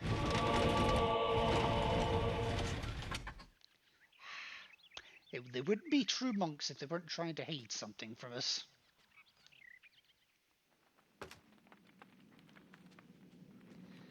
Okay, so...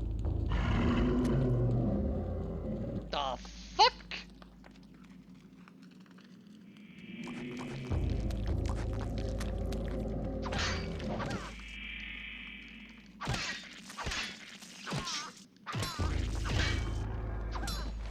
Okay, there we go. Look at my sanity back. Oh! Magical rune. That's good. Okay, runes are the key element in creating spells. By by collecting and combining runes in different ways, different spells can be created.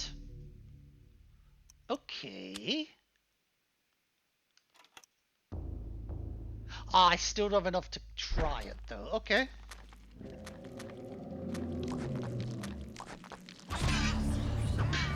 Wow, you went down quick as shit.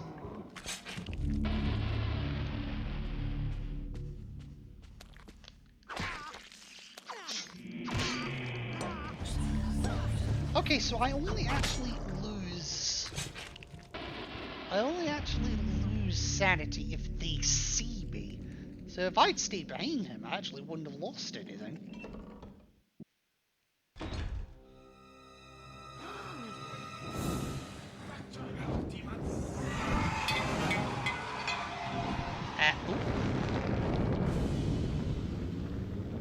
Oh!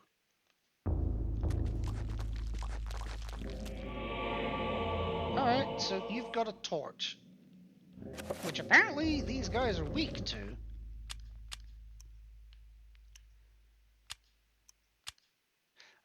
The torch or brand is a common source of illumination from ancient times. The torch could be used to light Antony's way or set fire to enemies. Okay.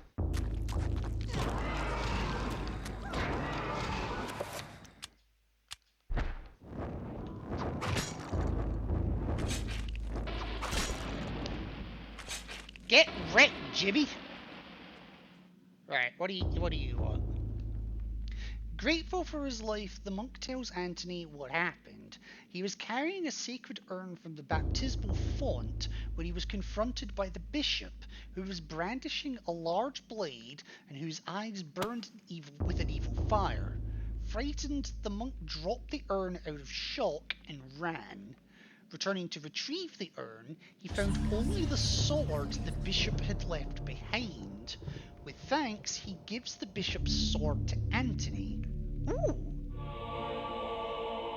Oh crap, I have a double-edged sword. The monk ambles around nervously as if half expecting the demonic bishop to return at any moment. Well, it looks like it's got more range than my Scramus axe, so we'll use that.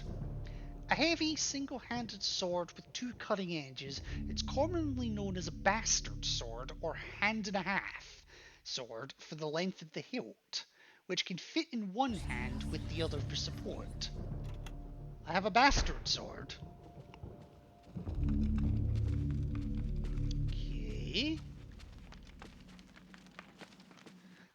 It's quite dark on my screen, so I'm going to run with the torch for a little bit. Pick up. Ah, a piece of the broken green urn. And another piece. Okay. Ah, there is a mixing function, kind of like RE3. This function allows the player to combine two or more items from the inventory into one. Okay, well, do it. 2/3 of a broken urn. Okay. Oh, and there's the fatal piece. Antony has assembled a broken green urn. I hate to tell you this, it doesn't look very assembled to me, just saying.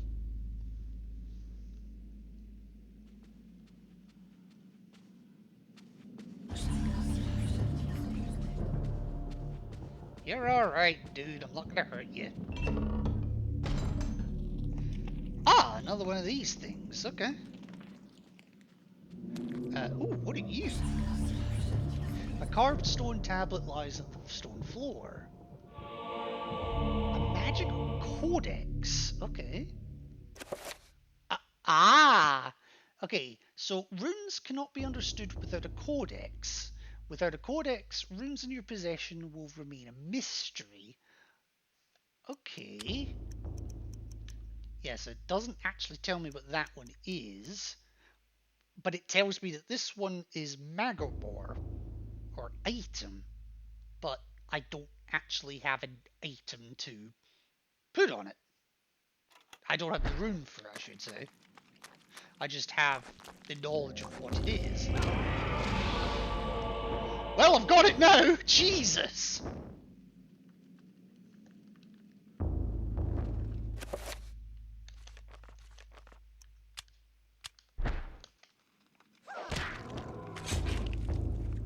Thank you. I wish there was a quick equip. So wait a minute. So if I go back to my runes now. Okay, so I've got the rune and it's flashing telling me that I know what it is. Okay. Okay. Do I have enough for a spell now? Still no. Okay. Don't go through the door, not set the light.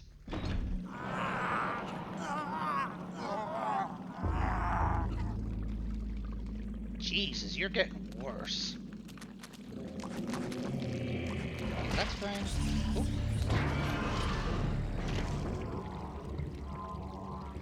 Chaturga.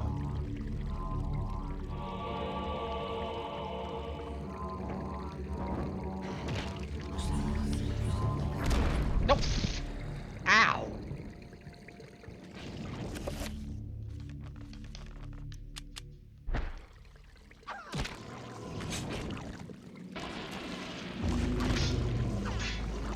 Okay, that wasn't too bad.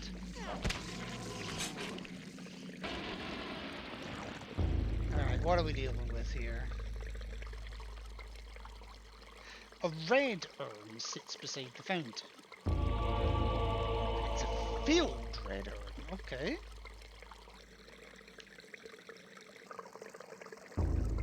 A disturbing rendition of a monstrous devil, it is contorted into what appears to be a fountain. What sickly liquid is this draining into the pool, trickling from a scum-encrusted spout? I don't know, but I do have an empty blue urn, so... While fumbling around, the urn slips from Antony's stiff fingers, dashing itself into fragments as it hits the floor. You moron!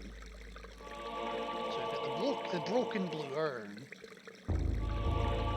Ah, but there was a rune in it! Wait, there was a rune in it. Okay.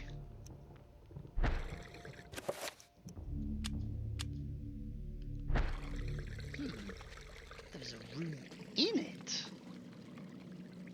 Ah, okay. Okay, so burn that. And go through. Okay. I'm gonna be doing that a lot, I guarantee it.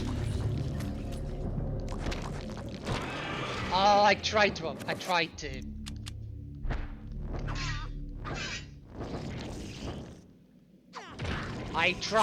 to hit it before he could see me, but game said no.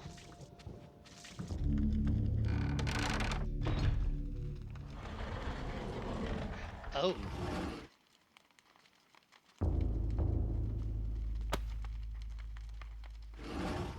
That doesn't look suspicious at all! Right, first thing I noticed was this.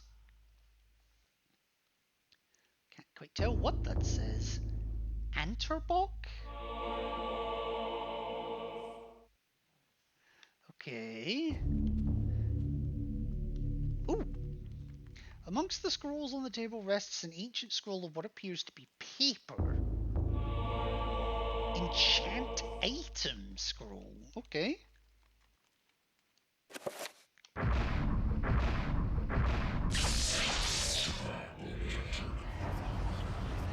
Ah, Okay. Project item. Okay, so this allows the player to cast spells that have been found or researched. Okay. Selecting this for assignment allows the players to assign their most used spells to a button. This will enable the casting of spells without having to choose them from the book each time. Okay, so that's where the D-pad and, what was it, Y? Z? Comes in. And check. Through this function, the player can examine the contents of each spell scroll that has been acquired. And to examine the spell scroll, press A. Okay. A torn scroll illustrated with a geometric symbol is accompanied by a small note. The note reads, "That which is broken shall be fixed. That which is dull will be sharp. Thus is the nature of the enchant item magic. This spell requires the Antrobok and Magarmor runes." Okay. And it asks me to say it to a button. Select power level. Ah, that's where the Ring of Power comes in. Okay. Well, I only have one option, so that's fine. Spells can be cast directly from this book section, or assigned to one of the 5 quick spell slots. Pressing one of the quick spell buttons illustrated will assign the spell to that button, allowing the casting of spells without retracing these steps. Select a button to assign this quick spell to. Okay, I'll just put it there for the moment. The enchant item spell has been assigned to this button. Okay, well, we're doing okay now. Ah, there's a magic meter now too. This meter represents a character's magical energy. When a spell is cast, the level will get lower. This meter regenerates whenever the character is in motion. Okay, so movement actually. Okay, I see how this works. So I can, so that which is dull will be made sharp. So I could use it on my double-edged sword, for example, or my Scramasax. But that which is broken shall be mended. So does that mean I can cast enchant item on this and fix it?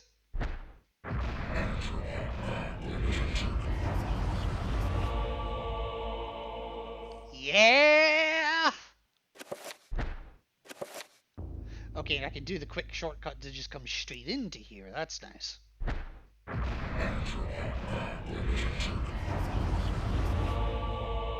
Okay, so I've now got the 3 of them repaired. Alright, now what the hell were you? The bishop passed through this secret door. There has to be a way to get through it. Stick your dick in it, I don't know. Covered with arcane artifacts and texts, this table reflects the unholy presence within the church, a seething pit of iniquity and evil. You've been to my bedroom then? Alright. Oh! Okay, so apparently this is how we get through there. Never mind.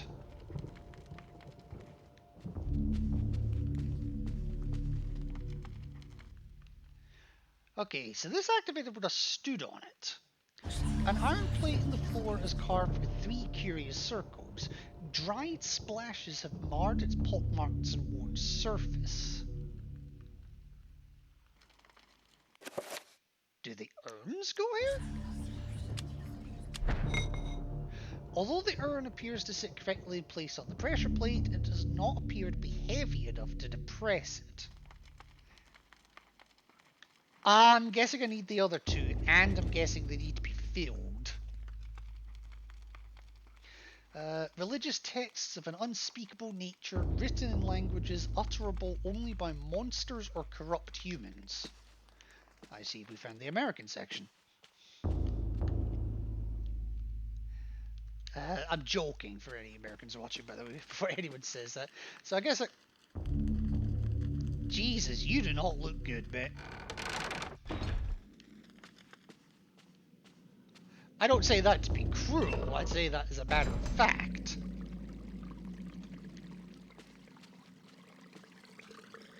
Alright, okay, dunking the urn in the foul-smelling fountain, it... Ah. That was weird. Dunking the urn into the foul-smelling fountain, it becomes filled to the brim with rank fluid. It is a lot heavier now and rife with fetor. That was really weird. I have no idea why that happened. Is it going to do it again with the blue urn?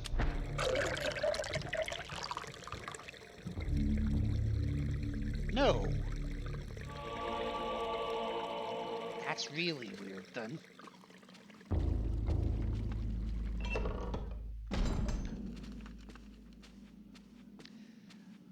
Alright. I did leave the red one in here, didn't I? Oh shit. Yeah.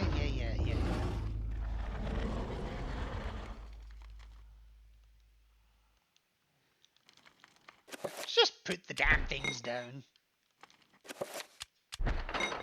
Okay, the three of them together once filled is enough to do that. Okay. Oi, Bishop! I have a bone to pick with you. Namely mine.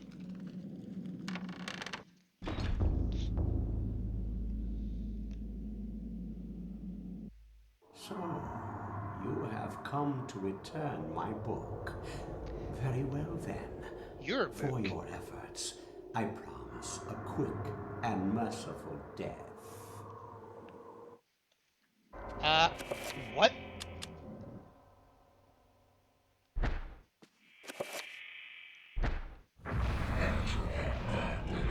I feel like I need a sharp sword for this.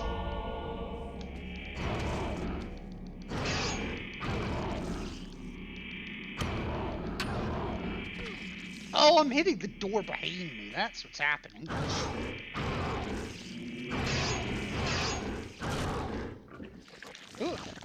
Get off me, you little bastard.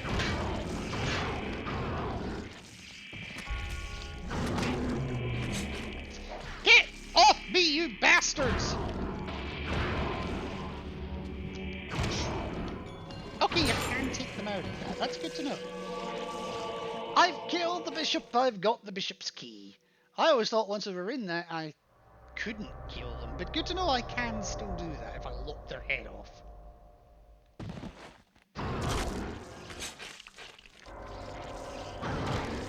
Bishop. Wow, I got a lot back for that. Okay, so I have the bishop's key, so I can now return all the way back to the beginning area. Good to know. A shrine to a god that bespeaks of an ancient evil that graced the earth before mankind walked its valleys.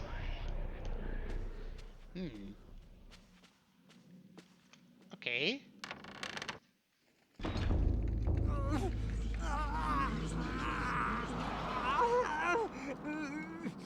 Christ, you are literally falling apart, Anthony. Oh, hi.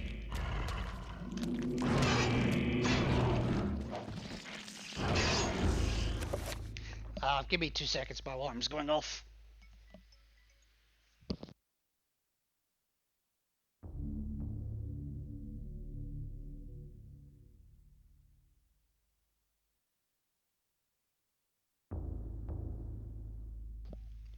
Alright, I am back. Yeah.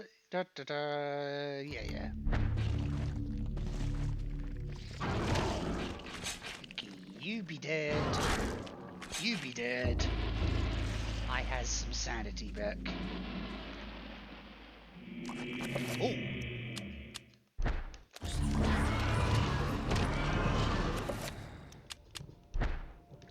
I'm liking this sword strat, or this torch strat, I should say. Why do I feel like I'm not gonna have it for much longer?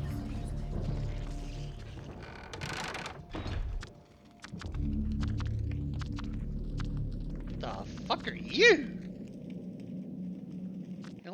scorpion?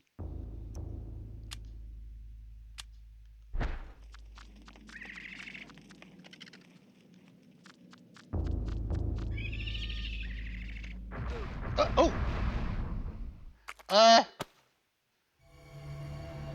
What?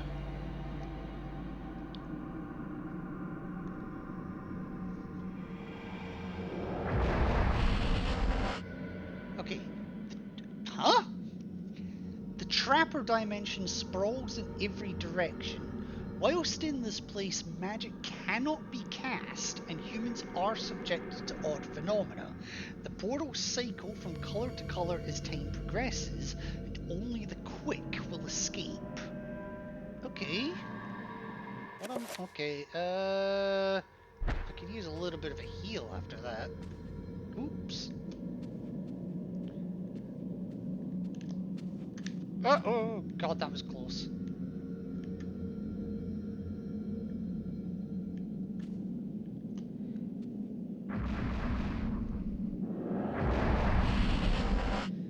Okay, so I am here.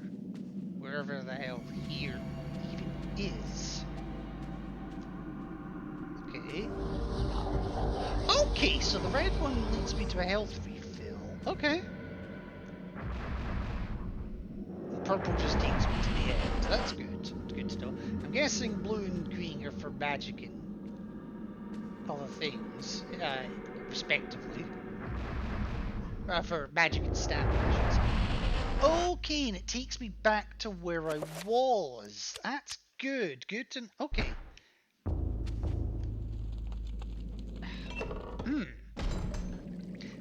Ah! Trappers have no eyes, but can sense sound very well. If Anthony can sneak past them, they won't be trouble. That's why there's a sneak button.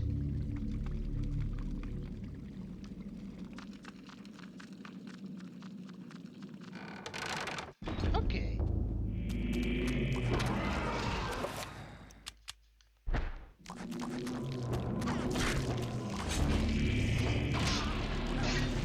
Ooh. Well, that was effective.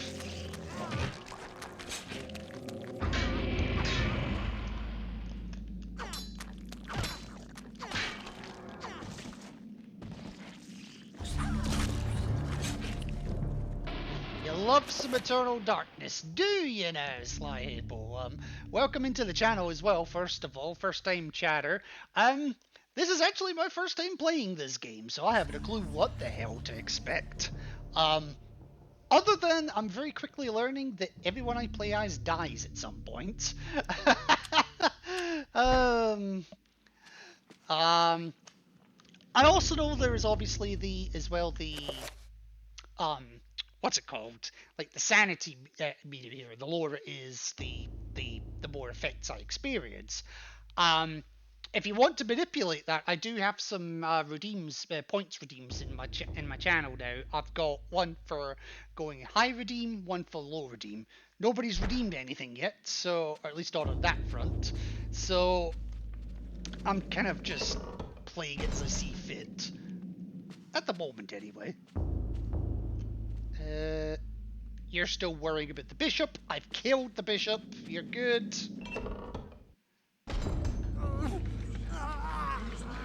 I'm slightly less good. Jesus. I mean, I've dated worse. Oh wow, he's actually limping now. Okay, up the ladder.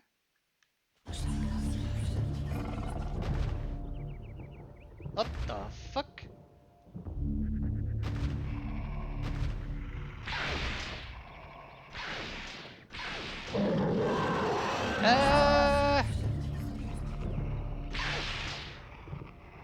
I guess I'm not going that way then. I'm gonna fight you, but not with a fucking torch.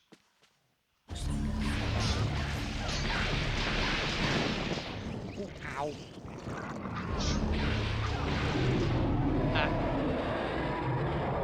Wow.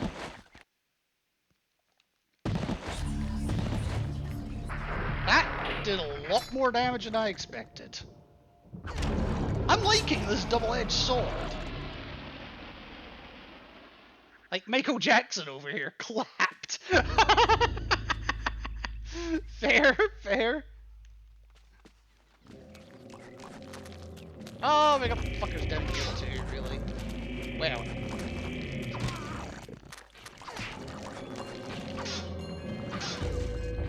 Why aren't I hitting you? Oh, because I'm too close to the wall. Fair enough. I'll give you that one game. A bit long now till the transmission. So, just kind of keeping my eye on my team a little bit here. Hey, Bishop! Or, not Bishop, Charlemagne! Let me the fuck in, you useless bastard! Never mind, he's dead.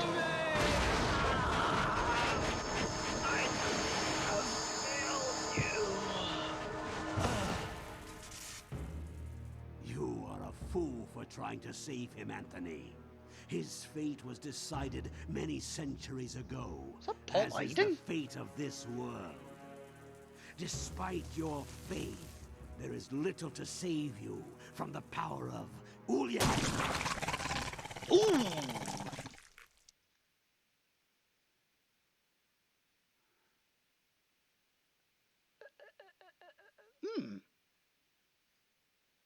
That happened. And it... huh?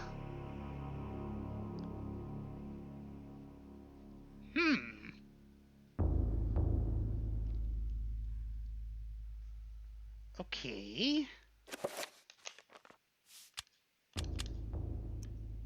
Yeah, so that happened. But now what?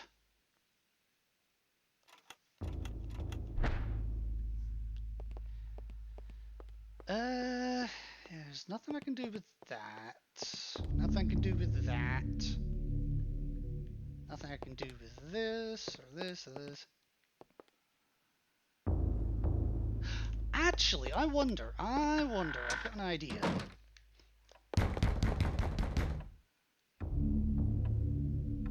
Hello? Don't you just hate it when your skin falls off? I mean, a little bit. I mean, I've dealt with it with sunburn. Why is your sanity falling? You haven't done anything!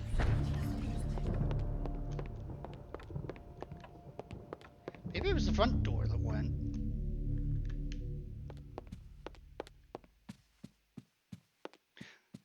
Although, knowing my luck, it's a fucking sanity effect.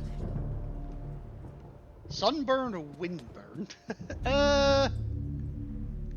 Jury's out on that one. That must have been a sanity effect then, because I don't know what the fuck else it could have been. Anyway, my idea is this. Because you needed something. You needed a sword. Okay, there is going to be a use command there. Okay, Alex places the blade in the slot but feels it push back. It is as if the magic of the blade does not fit the lock. The magic of the blade, okay. So... oh, wait a minute. I've got two options then. Let me enchant this first.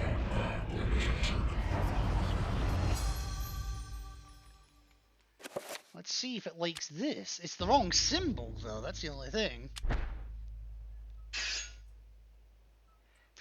Okay, so that was my first idea. That didn't pan out.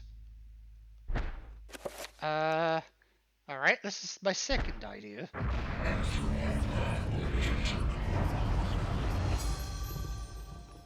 Okay, so maybe now I can get to the second floor.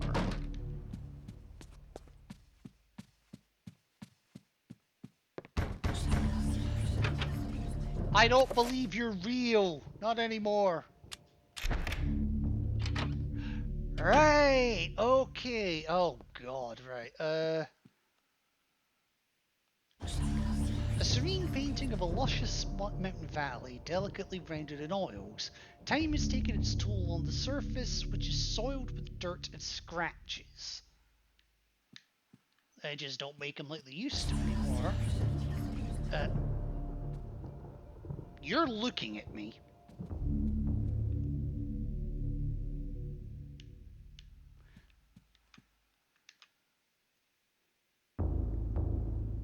That's disturbing. I can't do anything with it though. That's fine. I was more interested in the book, but okay. Okay. Bedroom. What have we got? Nothing. I was kind of looking to see what was in the closet rather than anything else, but okay. 38 revolver ammo. Okay, nice to know that we're getting a gun at some point.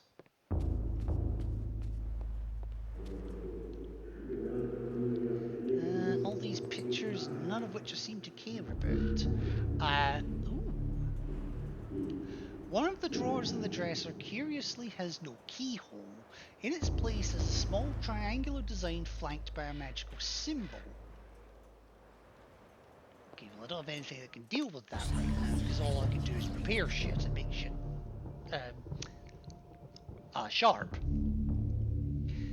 Alex questions the presence of a lush landscape amidst these other morbid pieces. Could it be a single ray of hope encircled by the encroaching darkness? I'm not really an art critic, Alex, so I tell you what, you do you. Nothing in the sink. Pick up? The fuck am I picking up from the toilet? Oh no, it's the thing behind it. I just see it now. I genuinely thought I was picking up something from the bowl. A page from the Journal of Maximilian Roivas. Oh, Jesus. Okay. Alright. Jesus Christ. Ah!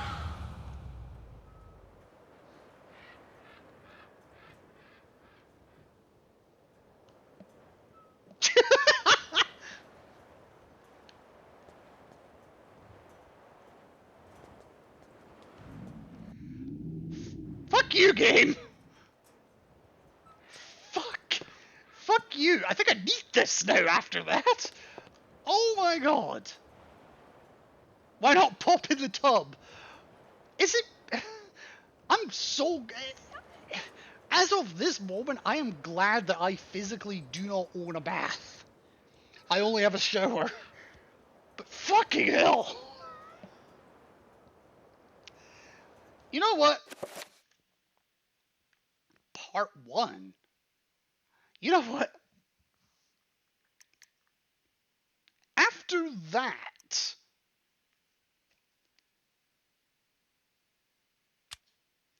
Oh my god, wait. No, it's not part 1, it's page 1. This is a page from Maximilian Roivas' journal. It reads, "Everything that brightened my life now engulfed me in darkness. I fed on the light of truth, yet starved on the shadows of lies. I have learned through my lifetime, but no less than a newborn baby."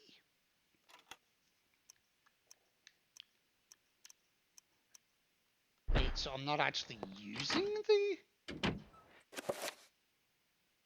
Oh, it's not part of the Tome of Eternal Darkness. I'm an idiot. Fucking hell.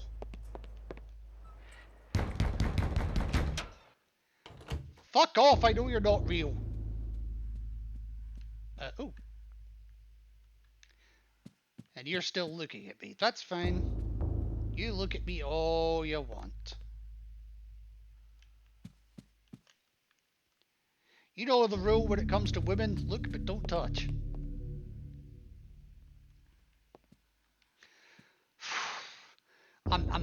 Oh god.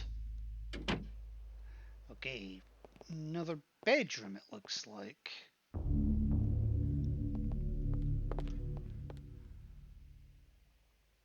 That looks creepy as fuck. A chapter page has been hastily stashed behind the frame of the painting. Okay, yeah. The Gift of Forever. Alright, fair enough. An oddly proportioned painting of a man in somewhat Napoleonic garb. Obviously an intentional exaggeration, it gives the painting an oddly quirky feel. Alright. Well, let me continue to have a look around first. Fuck me. A musty aroma hangs in the air and a layer of fine dust lies on all surfaces of the room. It seems as if no one has been here for a long time. It's almost like a museum. I mean, to be fair, it does kind of look like something out of the Confederate era here. More 38 ammo, okay.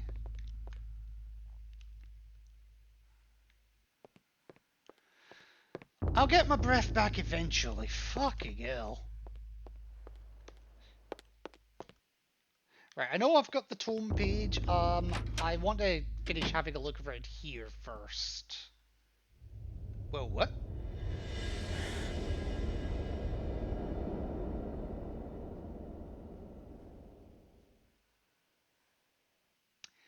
Well, you just went through a door that doesn't exist.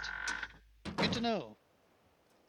Okay, too dark in here to do anything. Perhaps the circuit's been broken?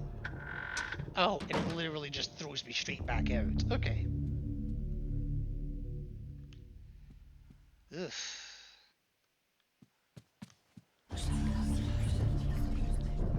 Okay, the wallpaper in this section of the hallway is oddly marred, as though the wall it sits on is not even with the rest of the room. Saw the ghost go into it.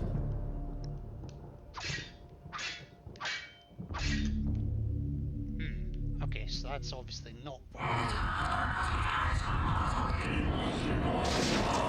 Ooh, ow! Okay, that actually hurt. What the fuck?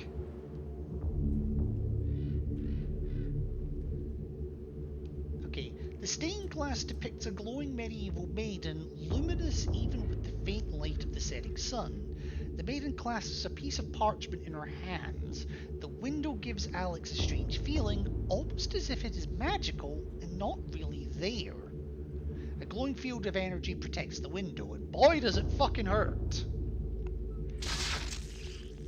I legit just tried to turn round there, but okay. If you say so, game. Apparently that's us though, so I'll tell you what. Let's make a start on the Gift of Forever. I probably won't be able to finish this one before the transmission starts though, so just a heads up. Dreams. Modern psychology offers only unproven theories. Some see them as the meaningless tossing and turning of a brain settling into a restful sleep. Others see them as laden with symbols of our unconscious desires. To still others, dreams represent the upwelling of the archetypes, normally hidden deep within the recesses of the human collective unconscious. Of one thing I am certain. After a brush with the ancients, our dreams metamorphosize into nightmares. Okay, so this is before the last two chapters as well. But after Pius's...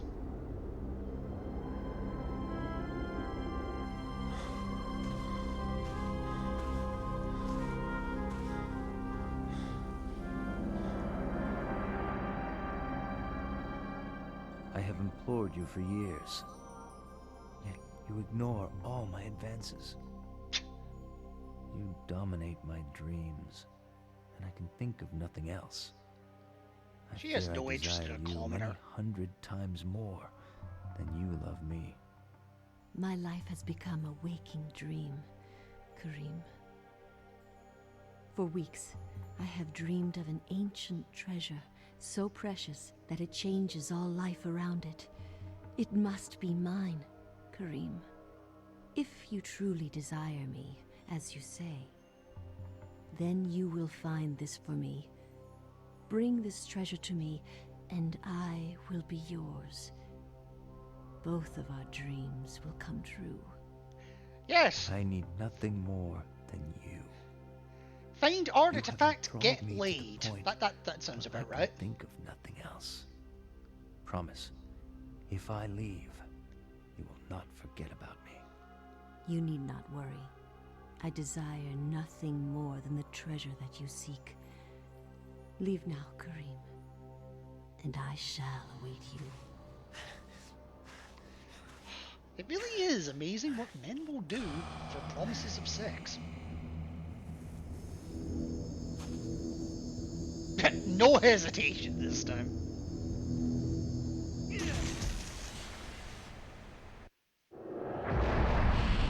You know, dude, when they said think with your head, they didn't mean that one.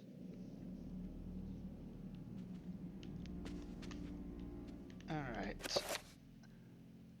Okay, so I've got 5 talismans. I'm not sure what they do. An ancient talisman that's been in Karim's family for many generations. It is said to bestow long life on those that have kept it. This item could be used to restore health. Okay. I've got a fair whack of it, it looks like, but not much sanity. That's a worry.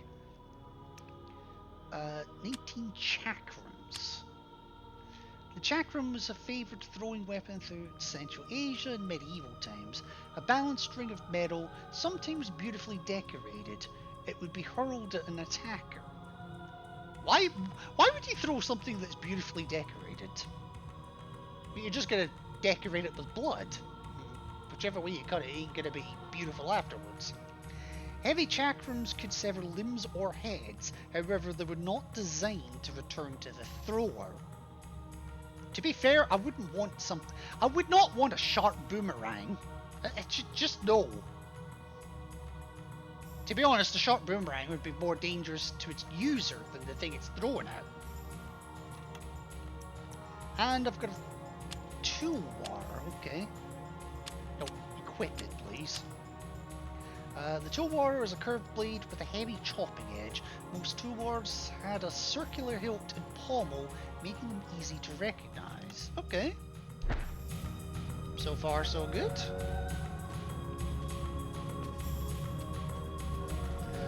Right, what have we got going on here? Ooh. A man's corpse lies fallen. Wounds cover the exposed flesh in his body where his armor had failed. Rest in pieces, my friend. Just realised I don't have a torch anymore. Oh, that trick's not going to work anymore. Oh!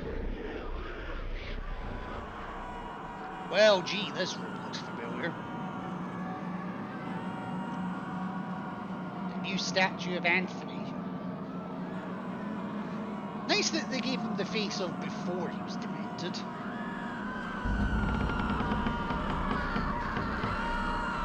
That's just the same. Okay.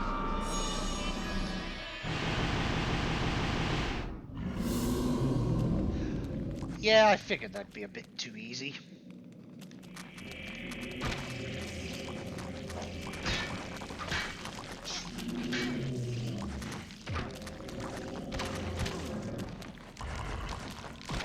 Oh god, that big one's got a hard one for me right now. Jesus.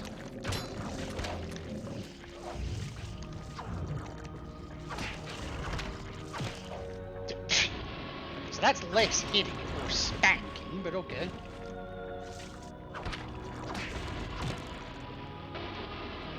You've been a bad creature of eternal darkness.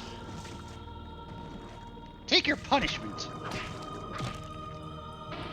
Think about what you've done. Some spanking to get his sanity back. Well, tell me that animation is not spanking. Tell me it's not.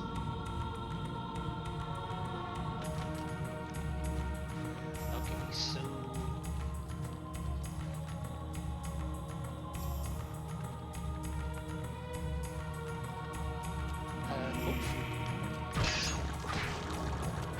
Well, that was actually quite quick. Oh, shit, this is a second.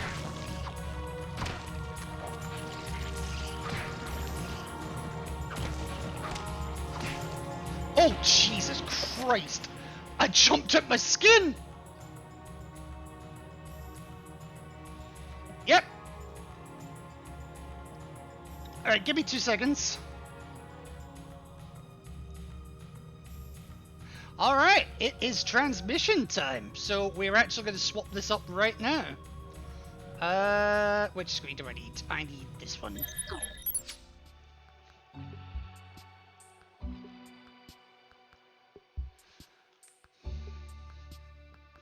Alright, so I just need to take care of this.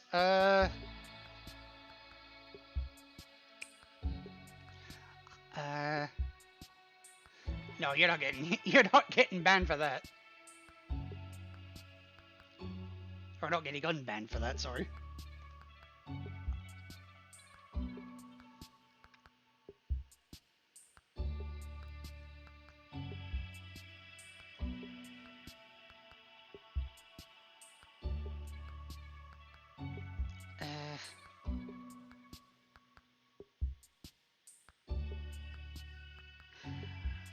Alright, so I suppose I should change the title for a moment here. Give me 2 seconds, I need to remember how to do it. Actually, no, I'll just do it from here.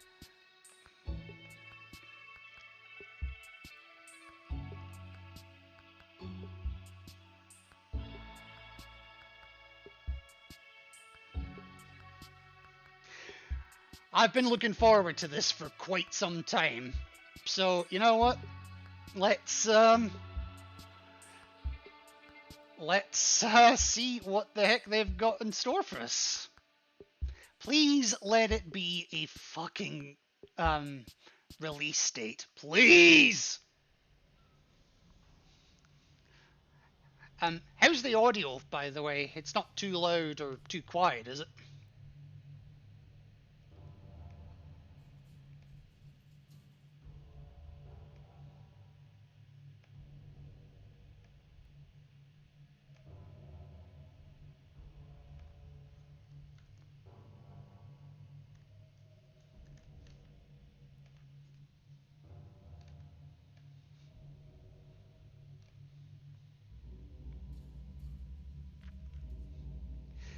Sounds a little quiet, maybe. Okay, it's like it came through absolutely full blast for me earlier. So, there it is at about half. Let me know what that is.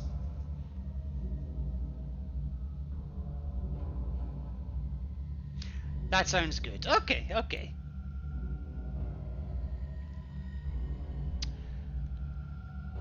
I'm guessing they're not doing the formal start until, like, proper don't need captions. I'm guessing they don't need proper so they don't do the proper start until midday, because that is what they said.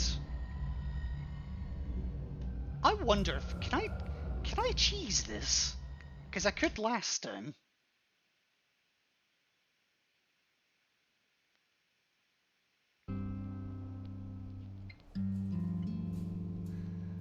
Well, I cheesed it by getting it to the right time at least. Because the last time they did a transmission, I don't know how the hell I managed it, but they had like a 10-minute warm-up period that I managed to skip. So like I was getting information 10 minutes before the general public was meant to.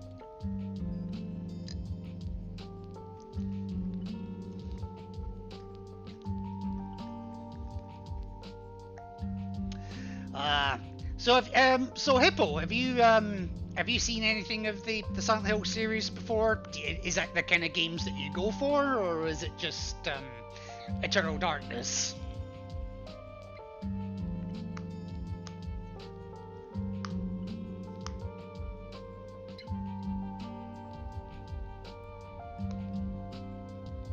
I've watched some people stream it but never properly played Silent Hill. Fair enough, fair enough. Was honestly more Resident Evil. Yeah, I mean, I can see the benefits of both. I can see the drawbacks of both. I do like that horror kind of genre, though. Okay. I mean, Silent Hill is definitely your more psychological horror, or at least it was to begin with Resident Evil being a bit more in-your-face, jump-scare kind of horror. Nothing wrong with either, just different takes on the same genre, I suppose. Did I ever hit done on this? I just realized. Well, if I didn't, I have now.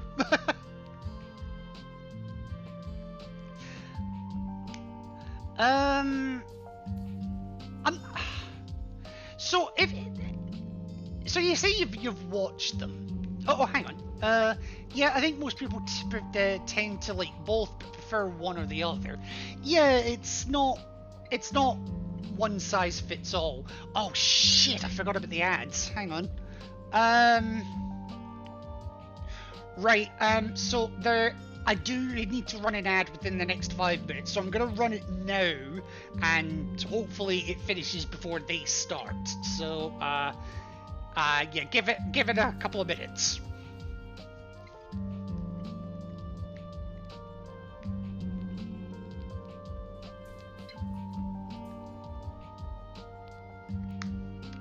Right, message just came in there right at the end of that, or beginning of that. Silent Hill's only major downside is probably Konami being a part of it. I'm not sure how I feel about that one. I mean, they have had a lot of... They started off really well, and then a lot of bullshit happened. Because there was a lot of... and not so much for Silent Hill specifically, just more Konami in general. There was the bullshit with Hideo Kojima, and they'd rather make pachinko games. Yeah, there was that as well, exactly. Oh, there we go. There's an actual timer. 5 minutes to go, so I'll definitely be able to get this ad finished in time. And then hopefully they finish before the next one starts. If it doesn't, I'll use some snoozes. I have a couple available to me.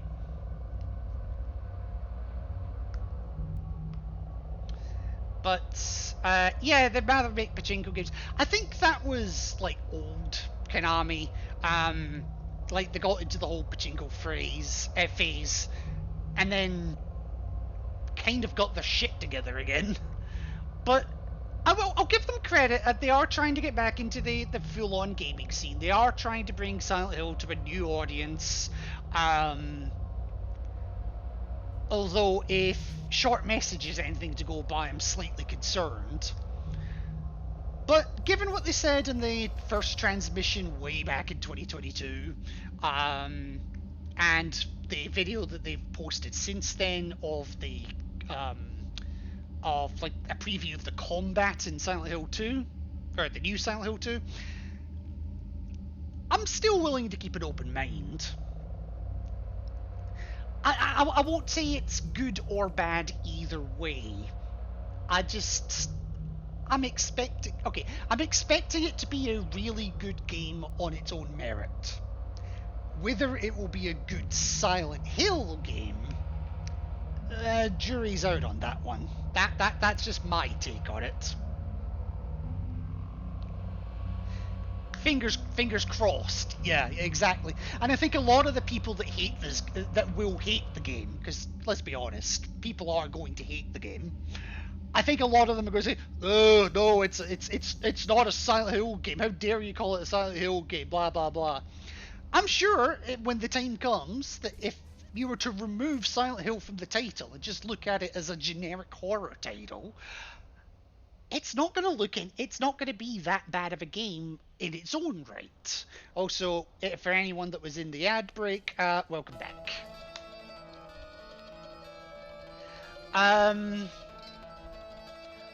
But in the meantime,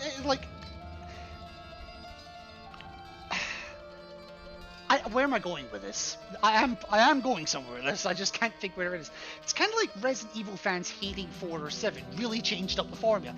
Yes, that's a good way of looking at it, actually. Because they're good in their own right. Yeah, exactly. Resident Evil 4, a lot of people shit on it because they think, oh no, it's not a survival horror anymore, it's just survival. And I can see their point. It's still a damn good game. I love how it ties into the Resident Evil, the Resident Evil lore. And 7 I can't comment on as much because I've never completed 7. And I wasn't the biggest fan of 7 when I did play it, hence the reason I never finished it. But even that was like 5 or so years ago, so times change and all that. But I have played Village. And I tell you, I loved Village.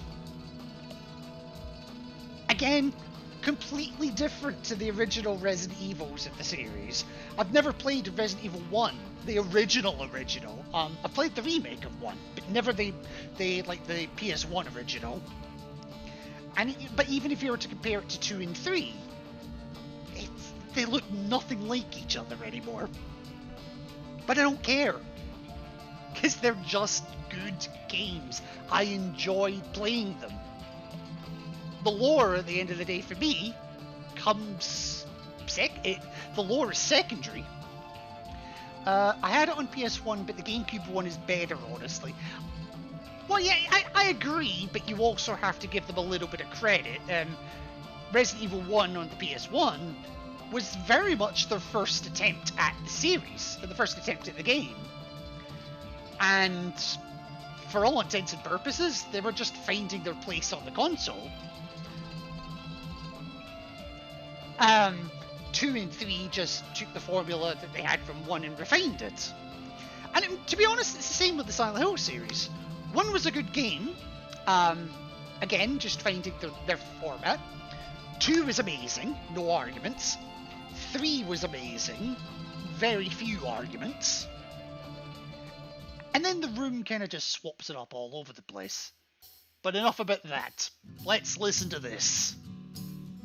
皆さんこんにちは。サイレントヒルの情報をお伝えする番組、サイレントヒルトランスミッションへようこそ。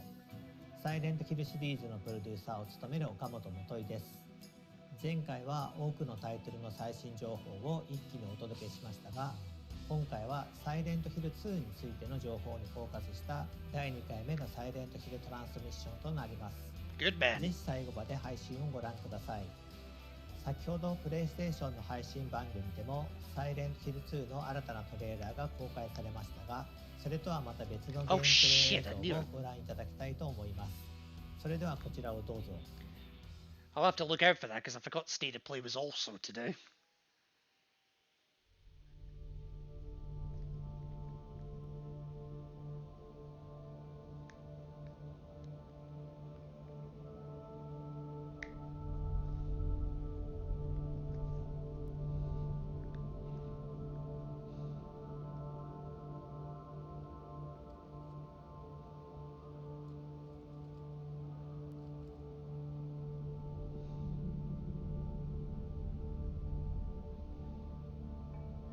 Special place. What could she mean?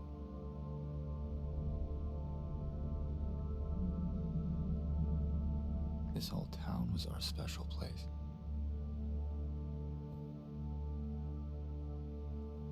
You promised you'd take me there again someday. Fuck that bolt, by the way. But you never did.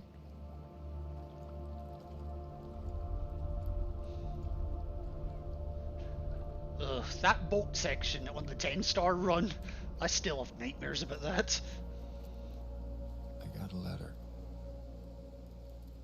The name on the envelope said Mary. Mary died of that damn disease 3 years ago. Is she really alive?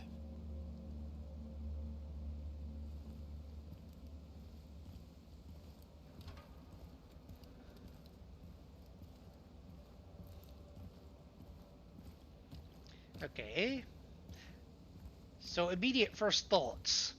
This is what happens if you bring Ethan to Silent Hill. What is this?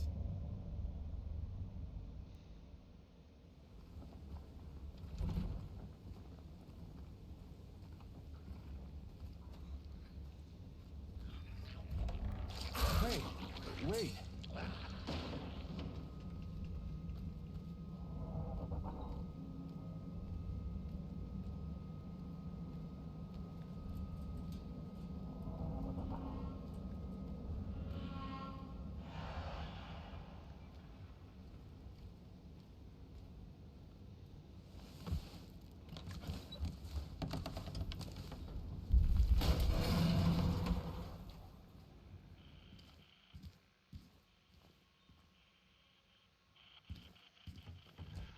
Oh, I just realized that looks really dark on your screen. I'm sorry about that.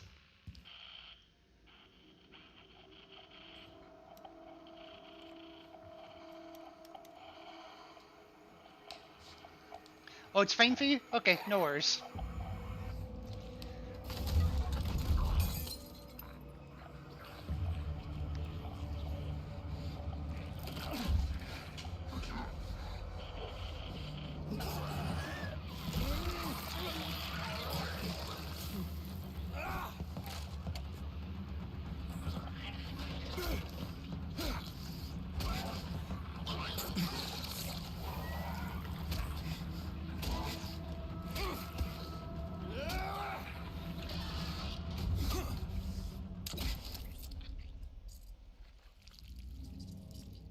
It sounds like they've recycled some of the original sounds.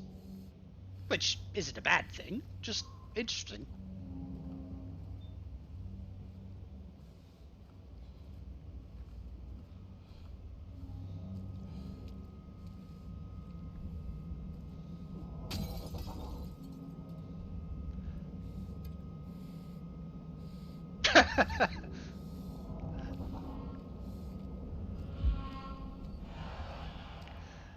Okay. Where are you, Mary? Best to know James is going to be developing a drinking problem all over again.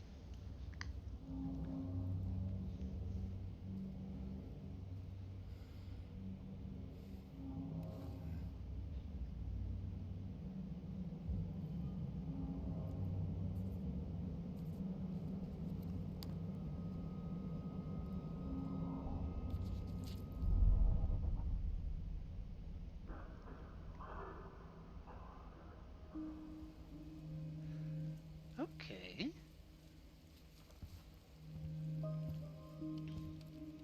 What you got there? None of your business. You didn't love Mary anyway. What? Hey, wait! How do you know her name?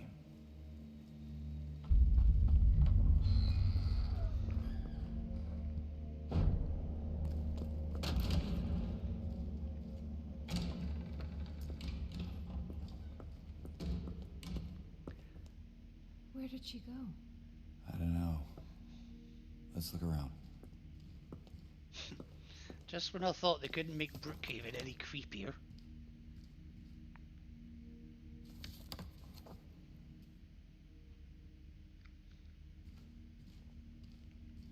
This place feels so empty. More than the other places we've been.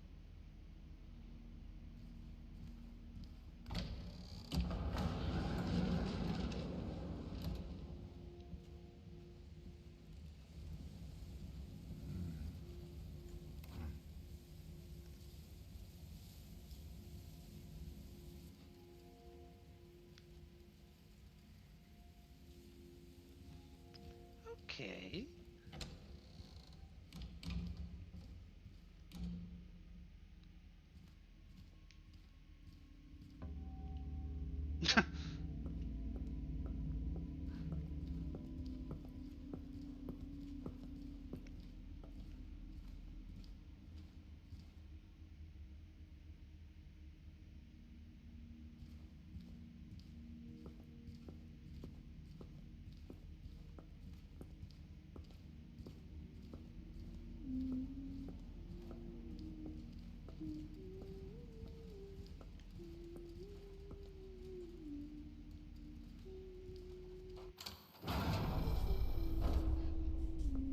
There. Laura! Wait! It's okay. We don't want to hurt you. God damn it.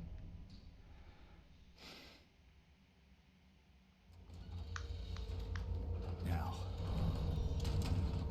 where is that girl?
Well, the nurses seem as aggressive as ever. Kind of makes me wonder, actually, if there's going to be a like either a dodge mechanic or a guard mechanic, kind of like how there was in 3.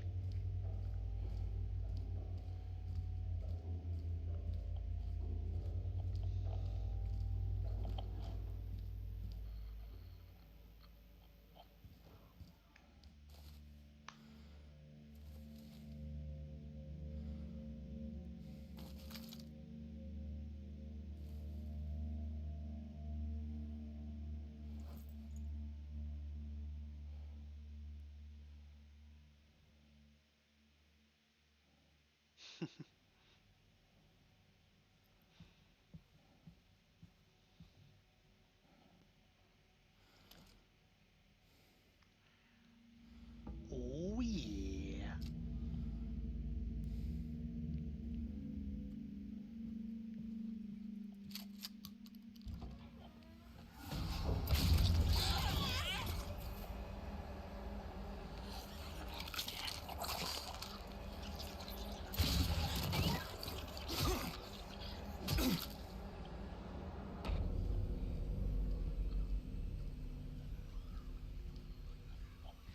God, a 10-star run in this game's gonna be fun.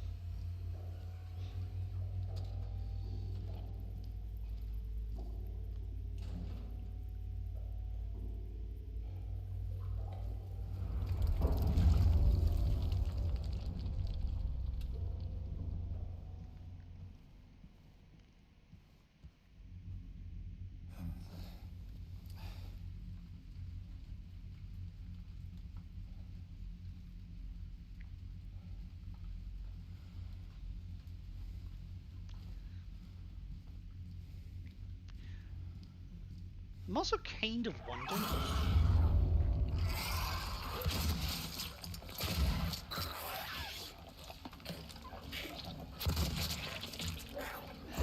That actually caught me off guard a bit.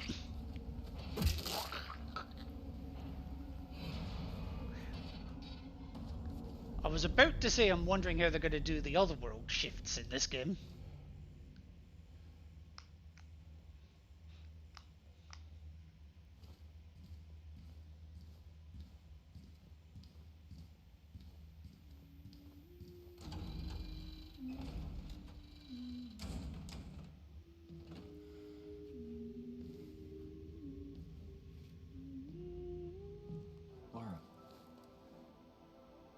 Why do you keep running away from me?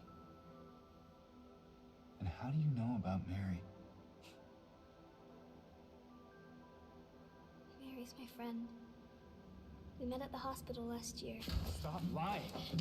Laura, I'm sorry, I didn't mean... Fine! Don't believe me! See if I care! Hey! Let go! I'm sorry, Laura, but I can't let you just run around this place. You might get hurt. Hurt by what? Look, just stay with me, okay?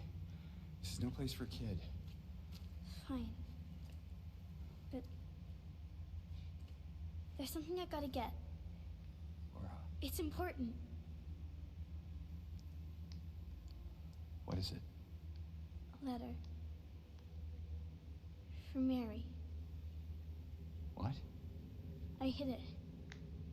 In there.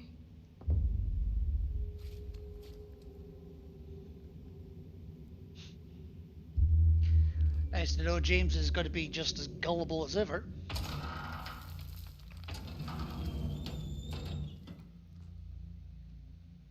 You sure this is where you left it?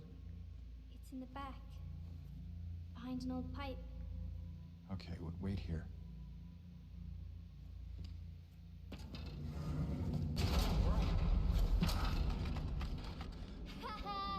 Open the door, Laura.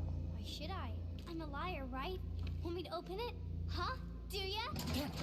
Let me out of here, you little brat. In your dreams, fart face. Please open the door. There's something in here. Sure there is. A big lying fart face. See ya, fart face! Laura! Laura! What the fuck?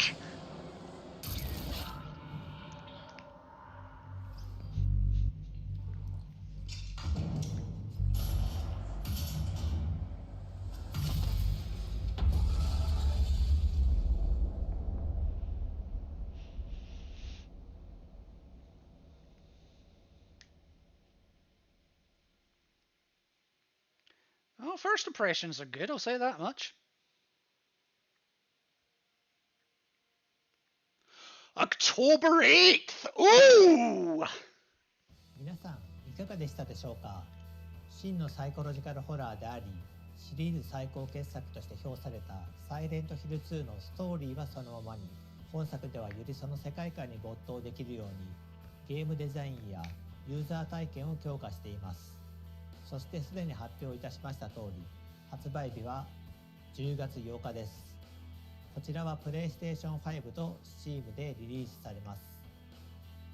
またプレイステーションストアと Steam にて本日から予約の受付を開始しています。これからご紹介する事前予約特典などもご確認いただきアクセスしてみてください。ではここからは商品ラインナップのご紹介です。本作のスタンダードエディションを事前予約していただくことで特典としてミラのマスクが付きます。そしてプレイステーション5限定でロビー・ザ・ラビットのマスクも入手可能です。続いてはデラックスエディションのご紹介です。デラックスエディションにはサイレントヒル2の世界観をより楽しんでいただくためのデジタルアートブック、サウンドトラック、そしてピラミッドヘッドのマスクが含まれます。アートブックはコンセプトアーティストの伊藤正弘さんがデザインしたクリーチャーのほか、登場するキャラクターやさまざまなロケーションのコンセプトアートが130枚以上収録されています。またサウンドトラックは今回も原作と同じように山岡明さんが手掛けており、原作の楽曲のアレンジ版のほか新曲も収録されています。どちらもシリーズファンの方には満足いただけるコンテンツになっていますので、楽しみにしていただければと思います。そしてデラックスエディションも事前予約していただくことで特典としてミラのマスクとプレイステーション5限定でロビー・ザ・ラビットのマスクが入手可能です。さらに特別な特典としていち早くサイレントヒル2を楽しんでいただくことができる48時間の先行アクセス券をプレゼントいたします。こちらの一覧表で各エディションの特典をご確認ください。サイレントヒル2をより早く体験でき、世界観を丸ごと楽しんでいただけるデラックスエディションの事前予約がおすすめです。皆様ぜひご予約の上発売をお待ちください。さて、コナミとゲームの開発会社であるブルーバーチームがタッグを組んでお送りするサイレントヒル2ですが、ブルーバーチームのスタッフからメッセージ映像を受け取っています。こちらをご覧ください。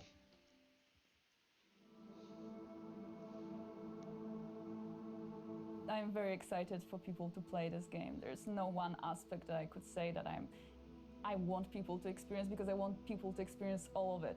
It's such a journey. It's such a big part of our lives, and I just want people to be able to see it.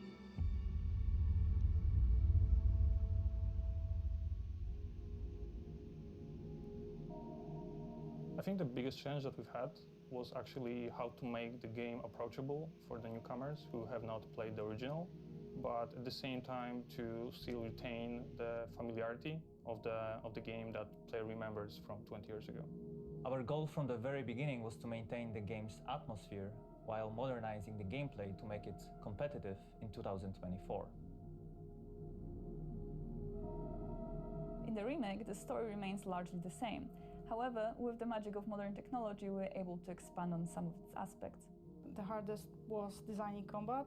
We want to be as faithful as possible to the original game, but also we want players to feel satisfaction while playing, remembering that we need to fit in horror genre standards.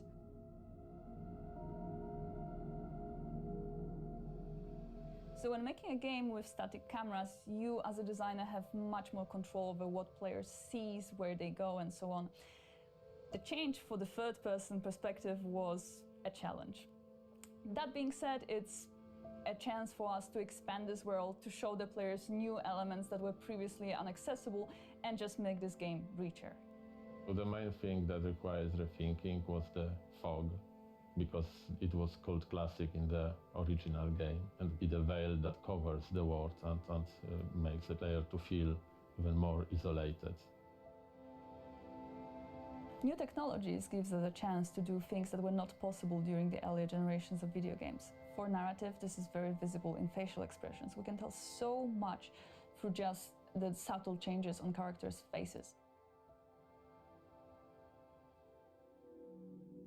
The presented gameplay footage shows a fragment of the city from the beginning of the game and sections in Brookhaven Hospital.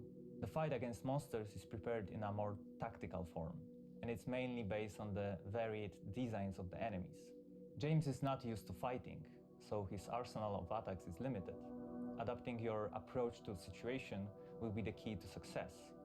However, your playing style, among other things, determines what ending you will discover.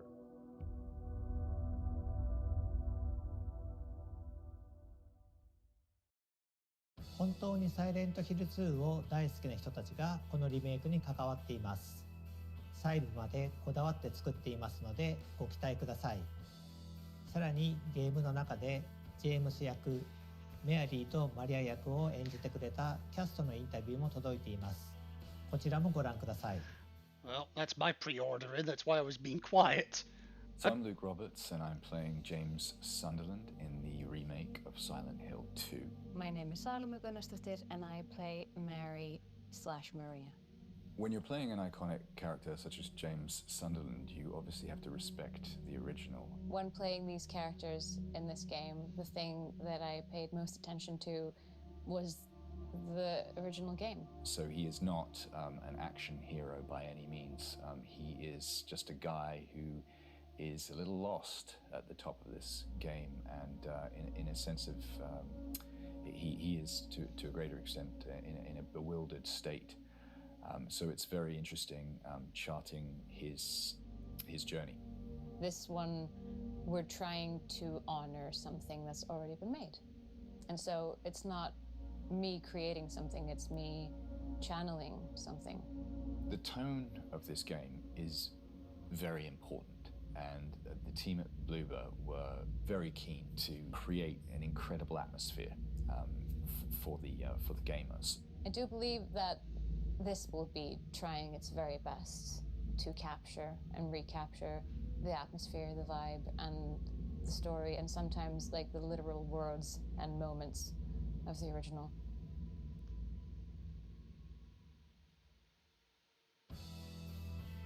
本作では俳優の表情と演技をパフォーマンスキャプチャーすることで心理描写を強化していますので、ぜひ期待していただければと思います。ゲームについての情報はここまでとなります。続いては映画リターントゥサイレントヒルの最新情報が届いております。Oh God, I forgot about the film. I completely forgot about it, but okay, let's go.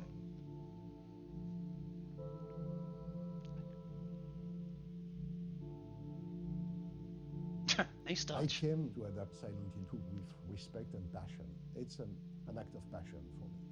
I consider that the four first games are a masterpiece, very modern and very transgressive piece of art. The second game is the most adult of all the Silent Hill. That's a story of James Sunderland. He has lost his beloved bride and he decided to go back to Silent Hill to find her. And he realized that basically the town has changed. It became something like a hell, his own hell. And he's going through all this circle of hell to find her back and find also somewhere a truth about himself. This film had an emotional level to the horror, and certainly because of that, the horror is even more disturbing, even more unsettling. I consider that the first film was like an epic journey for horror. This one is much more like a deep dive into the psychological horror. On the first film, production design of Silent Hill was the big thing. I remember that all my energy was on it. And on this one, I had the great surprise to realize that the people who were going to help me on the production design, but also on the makeup, but also on the costume, but also on every level of the film, I had in front of me very young technicians who knew the game, the film, and loved them. The level of enthusiasm that I met on this film to create that strange world of Silent Hill was quite unexpected. Because this is Thriller Night. And in fact, no, I didn't have to, because there was a 2.0 generation of Silent Hill lovers, and that helped me a lot. And I think that the level of design on this film is so high because it's made by people who knew the film and the game. So that's very gratifying and very emotional somewhere. Christoph is really faithful and respectful to Silent Hill, and that's why Konami has always been really supportive. We are working on their property, and we are working on their, let's say, the word treasure. I kept one of the main ideas of the first film, which is that all the creatures are played by dancers and acrobats. If the first film has not aged badly, it's because the creatures were actually in front of the actor on the set. So all the monsters on this film are played by real persons with physical gift. They have created a level of strangeness and harmony into the monstrosity of these things, which I think... How the fuck did you do that? Akira Yamaoka is not only the composer of the first 4 original games of the franchise, he was also the producer and the director of the game. So Akira Yamaoka... Even reversed, I don't know how to do that. More than just the sound, he gave the soul of the game. And I have a great knowledge about soundtrack, but I don't know any other music which could be like the one of Silent Hill. Yes, Akira Yamaoka is on this film. That's very important for me, because I'm working on his creation. I never forgot that. It's exactly like adapting a great book. It's important to show respect and humility into this process. Absolutely zero mention of the second movie, interestingly, but he didn't work on it, so it makes sense. いかがでしたでしょうか。映画の完成が楽しみになりますね。ゲームとは少し異なる解釈で作られたもう一つのサイレントヒル2。ゲームと映画をぜひとも両方体験してみてください。続いてはサイレントヒルシリーズの最新グッズ情報をご覧ください。最初にご紹介するのはサイレントヒル2のグッズです。まずはグッドスマイルカンパニーの商品です。リメイク版サイレントヒル2よりシリーズ屈指の人気クリーチャー、レッドプレイトシングがネンドロイドになって登場です。オプションパーツとして付属する大ナタと槍を付け替えてお楽しみいただける仕様となっています。次の商品はこちら。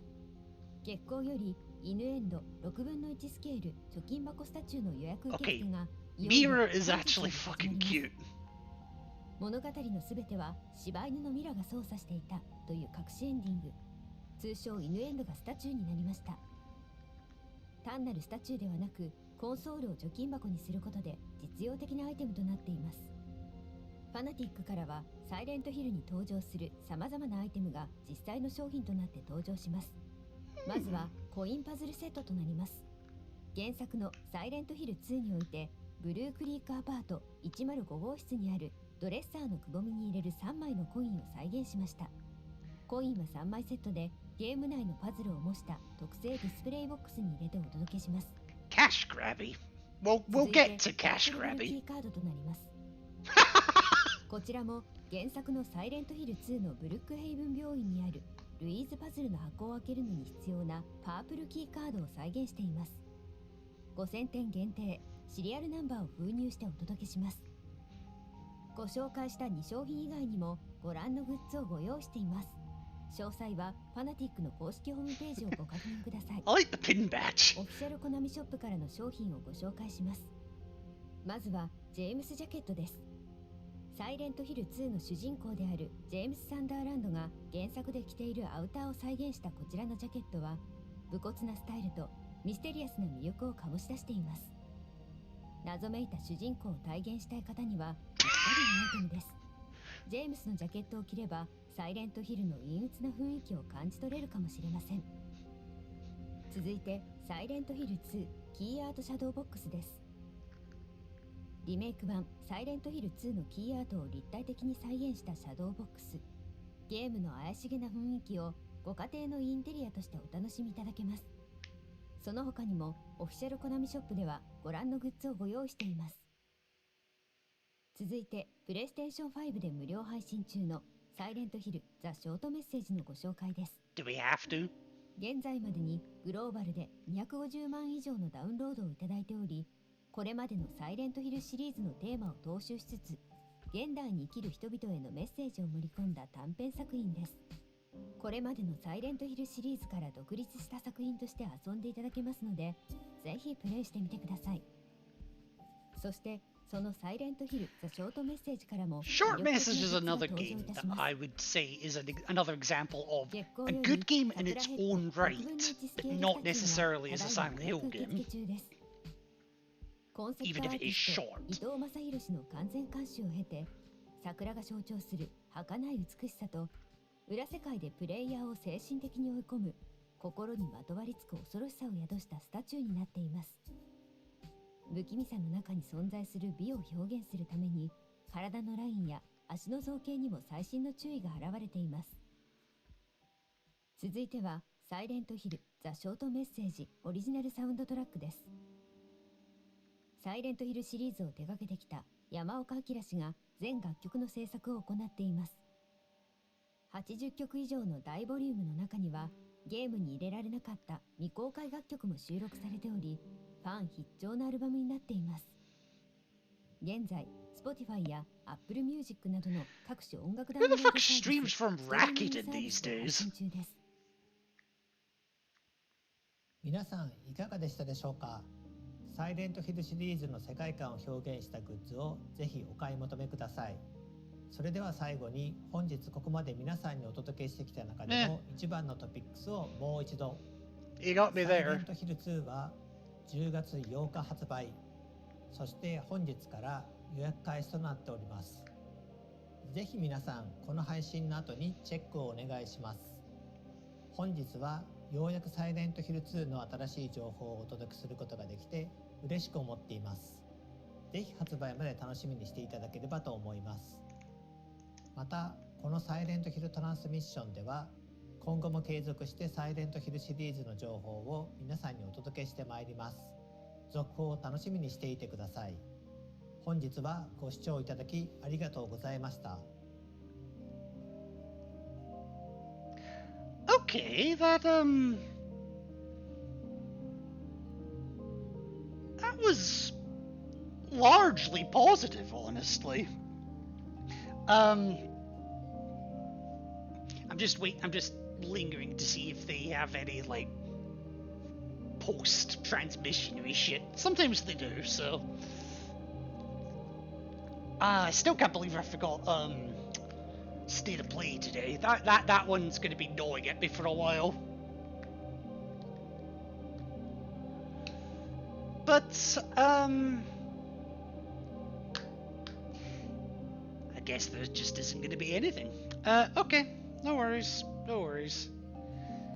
So one thing I have done. Where's F? Oh, I just love this chat. But let's get rid of it. Fuck it. What I will show off is here. I just need to make sure I'm actually still sharing the screen. Yes, I am. Yes. So I had a. It's like Weibo in China or Africa and Korea. Africa and Korea. Yeah, fair enough. But yeah, so as that was going on, while they were dealing with all the while they were talking to the cast and all the Bloober edition and whatnot, I was having a look at this, at least on the British website, because I myself am British. The reason it's saying not available for purchase is because I have actually just gone ahead and pre-ordered the deluxe edition that they were talking about. And I was hoping it would show me prices, but annoyingly it isn't. Because I found out as I was doing this, maybe if I log out, it'll actually show me it. 2 seconds. Well, you didn't see that. Give me a sec. I just need to switch to another scene for a second here. That one. Give me a sec.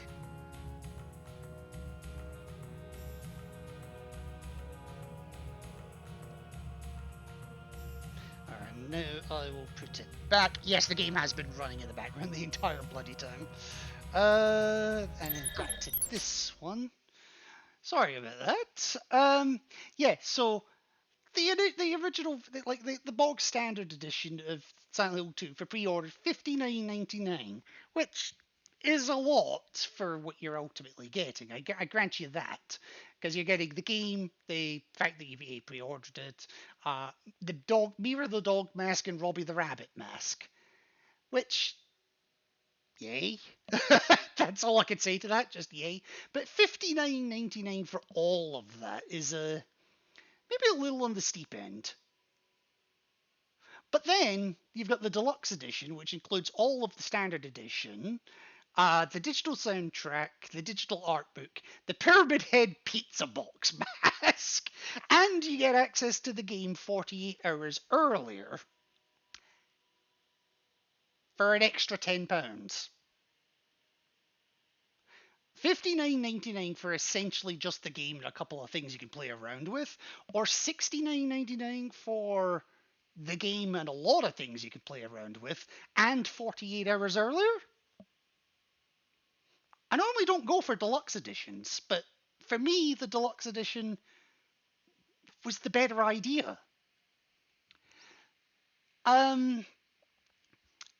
So yes, I will be playing that when that comes out. I will be playing it as a day one release, and the fact that they are releasing it in the beginning of October as well gives me perfect opportunity to do to add that into my Spooktober.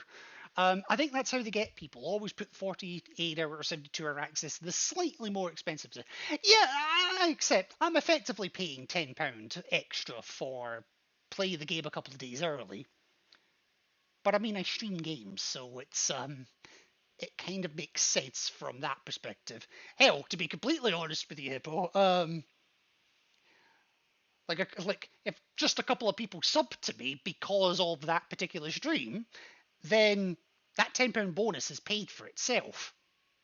And anything more on top of that will go towards the cost of the game itself as well. So I was like, yeah, you know what? I'm going to get this while I've got the means to get it, and it's one less thing to worry about. So that's that. In terms of what we have just watched, I'm just going to double check. Yeah, there isn't anything else there. Okay, fine, fair enough. So, in terms of, I'm going to just show the chat, just for shits and giggles here. Why did they change Maria's skirt? So, pros and cons of what I've just seen. And I'm going to focus this purely on Silent Hill 2, the game, as opposed to the movie, which I have my own reservations about. I'm not even going to bother talking about the short message. So, pros and cons. Pros. I definitely think that they have managed to get a fairly good understanding of the feel of the original game, the original Silent Hill 2. I liked it. I like the look of the combat. Bearing in mind it's an early version, it does look a little bit clunky, but I'm not going to hold that against it because, well, it's an early version. It could look completely different in 4 months' time. 4 months? May? June, July, August, September, 4.5 months. Okay. Well, yeah, exactly. So that they have time to improve upon that and things of that nature. I like that they've brought back Akira Yamaoka to do the music. I mean, he was right there at the forefront in the music for the first 4 games, as they said during the transmission. And to be fair, I just like his music generally. Funny story, actually. That's actually how I found out about the transmission in the first place. Because I follow the creator of Pyramid Head, Masahiro Ito. I actually follow him on Twitter. And I just happened to look completely randomly, and there was talk about Silent Hill Transmission coming on May 30th. Even though it's technically 31st for me now. And it's like, we've got new shit to tell you. Fair enough. So I was like, right, I've got to pencil myself in for this somehow. I've got to co-stream this somehow. And well, a couple days later, here we are. So I like that we've finally got a release date as well. That obviously that was the next major hurdle, is like, when the hell are they looking to release this? It's not in development hell or anything like that. So I like that. And as I say, they've generally got the feel of it. I like that even the voice actors that they brought in, even though it's different voice actors, which makes sense after 20 years, I like that they are trying as much as possible to stay faithful to the original, but with a 2024 twist to it, if you will. Cons. Based on that preview,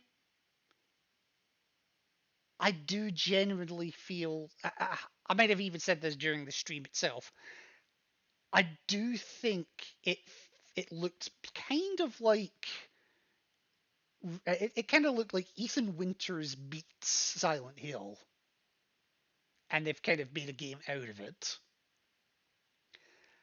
Not necessarily a bad thing, but I do think it may drive a couple of people off it. In fact, I wouldn't be surprised to see a couple of arguments be like, yeah, you've just nicked Ethan from Capcom, so what's left to differentiate the Resident Evil series from the Silent Hill series? And they would have a point, to be fair. Cons, they've changed Maria's skirt. No, I'm joking. But I do like what they've done with Laura as well. They've given her a bit more of a proper childhood personality. But did you have to go overboard? Did you have to go so overboard in the whole fart face thing? Once was enough. And I mean, for fuck's sake, it's a Silent Hill game. It's a horror game. You've had swearing in the past.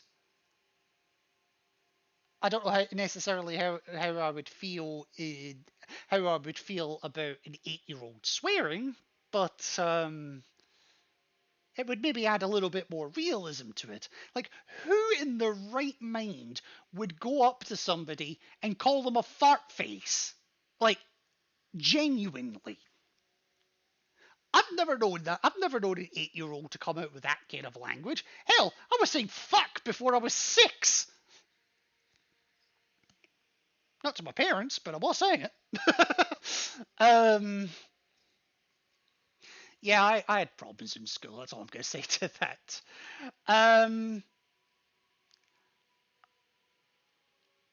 Other cons.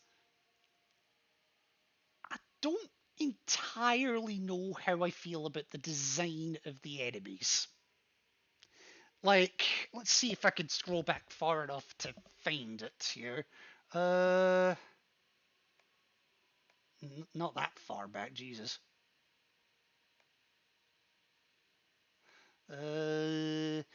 Yes, we'll take the line figure here for an example. Not the best example, but it'll do.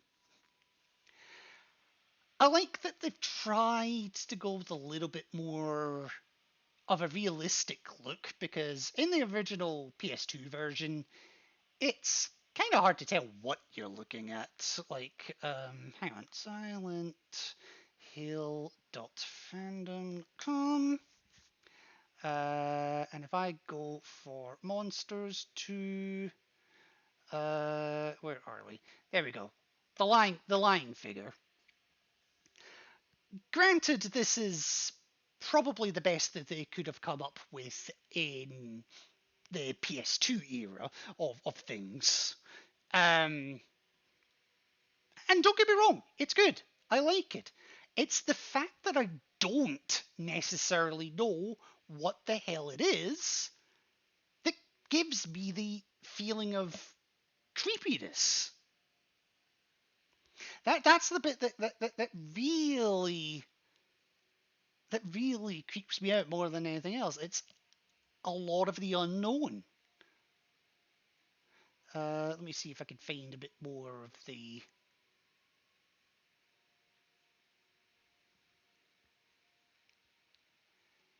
let me see here.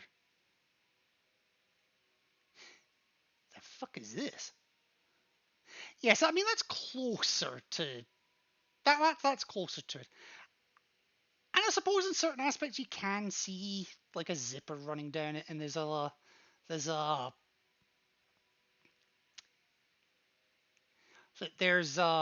like almost like a straitjacket kind of thing, which a kind of motif about them, which kind of makes sense because I was seeing in guides at the time a lot of them were calling them patient demons or straitjackets. And I can see why, but you could never really 100% tell. And like even in this picture, death by hanging or by skewering or hanging, or I forget the exact title of it.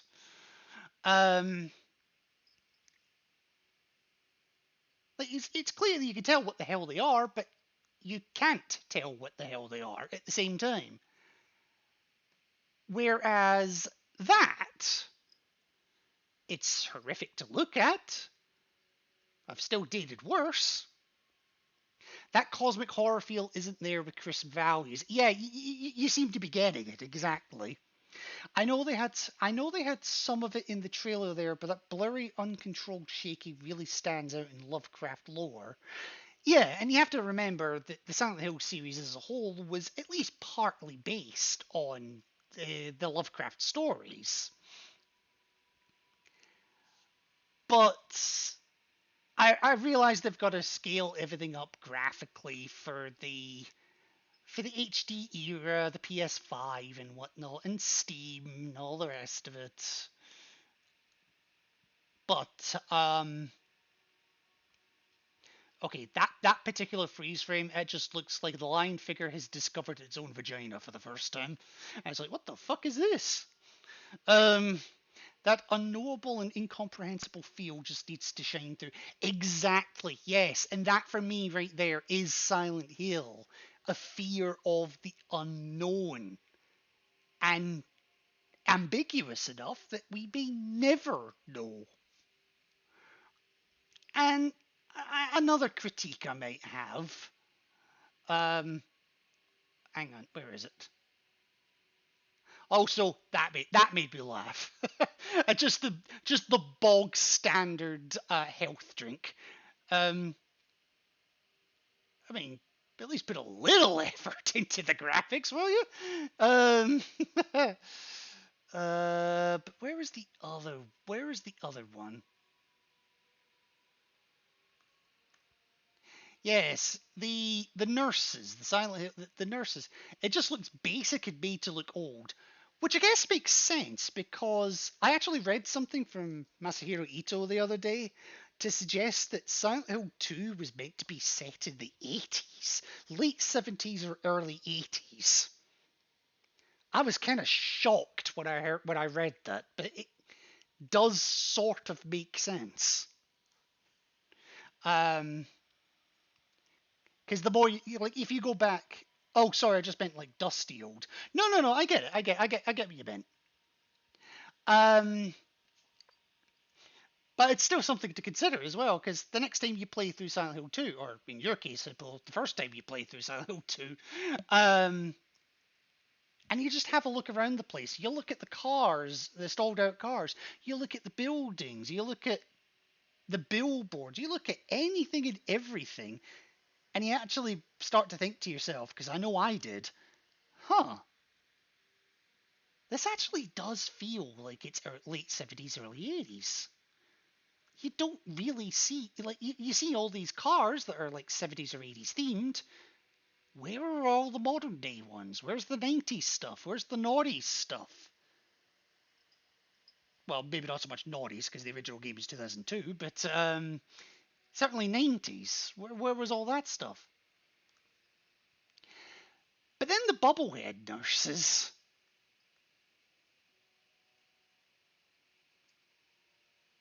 I don't know.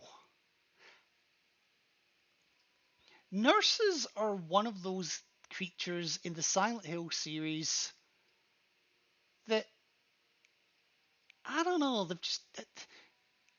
they've never really been able to 100% nail.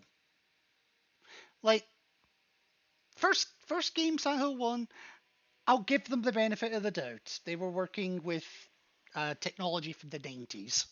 Silent Hill 2 original, I will give them the benefit of the doubt again, because, again, they were just getting to grips with the PlayStation 2 at that point, because I want to say Silent Hill 2 was a console release. It was a release. It was a launch title. Don't quote me on that though. If it wasn't, it was close to it. And in 3, I can even give them the benefit of the doubt on that again, because they made a significant effort to make the nurses in that game different to the ones James encounters. Significantly so. And also at that point they had a better understanding of the tools available to them. And then from there wasn't really nurses in 4, so you can't really compare that. But like from then onwards, it's just like, huh? And here again, going back to these nurses, again, it just feels, huh? But they've got 4 months. Maybe they'll improve on things. Maybe I'll change my tune when I actually get to play the game for myself. But I don't want you to think I'm just having a rant about this release, because far from it. I definitely think there are a lot more pros than cons. Is it looking like a perfect game? No. But there's time to fix that. And even if it's not a perfect game, I do genuinely think it's going to be something that I'm going to enjoy playing. Even if I'm going to get the shit scared out of me half the time as well. So, I tell you what, the proof of the pudding is in the eating, as they say. And I will be eating it once it releases. Because I've got the digital pre-order version, I will be getting it on the 6th of October.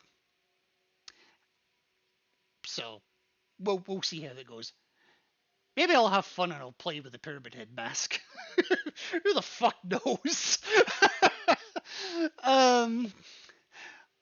I would be curious to see what the trophies are going to be for this, and pray to fuck 10 stars not one of them. I bet you it will be, but yeah. I understand wanting to stay true to source material, but feel the need to change it up. Yeah, not wrong. It's like, you don't want to release exactly the same game, but at the same time, you don't want to change so much of it that it's a completely new game. So I do get it. It's whichever way they do this, there's going to be some haters. There's just no getting away from it. It's going to be physically impossible to please everyone. Excuse me. But yeah, I think with that, I am actually going to leave that there. Mainly because it is currently 1 a.m. or coming up to 1 a.m. here, and I have an appointment downtown in the morning, so I kind of can't stay very long. So tomorrow I will be continuing Eternal Darkness. Actually, on the subject of Eternal Darkness, let me see if I've actually saved the game. That would help, wouldn't it? Where are we? Oh, I can't save. Shit! Oh, thank you, Slyable, for the follow as well. Greatly appreciate it. Right. Why can't I save?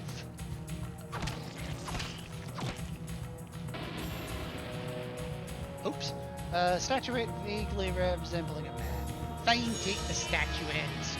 Okay, Cream's this guy's name. still can't fucking save. You should be able to once enemies are dead. Yeah, I figured as much. I just thought they were all dead already. My bad. Alright, we'll clear out this hallway first. You get me for a few seconds longer. Oh, you have a room too.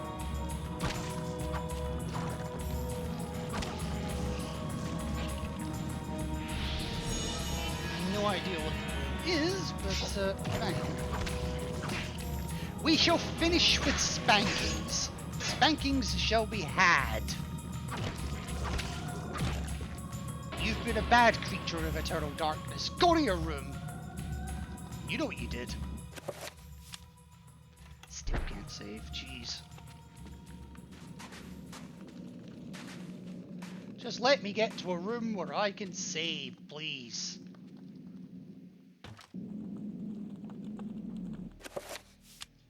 There we go. Okay, there we go. Whew. I think I'm on that one now. I don't know if it's just me or the fact that I've upscaled this a little bit, but Kareem looks cross-eyed in that photo. Just saying. Maybe just zone. Perhaps, but I've saved now. That's the main thing. So yeah, that's where I'm going to bring this one to an end. So thank you, Sly Hippo, for the follow. I appreciate this was your first stream today as well. Oh, ignore that raid message. We're trying to come up with a new one. But yeah, you take care of yourself. Maybe I'll see you tomorrow, maybe I won't, but whatever time of day it is for you, morning, afternoon, evening, night, whatever time it is, I hope you're having a good one, and you can just have a good one all throughout tomorrow, and maybe I'll see you here again. I normally start from about 7:30 UK time. I only started later tonight because of the transmission, but that's my usual starting time, 7:30. I'm in Perth, so it's the same time zone. Oh, you're Scottish! Shit! Two sides of the same Scot. Alrighty. Oh no, you're not Scottish. My bad. But wife is. Ah, fair enough. Still a small world regardless. Right, let's see who we're raiding. Preferably before this next ad break starts. Ooh,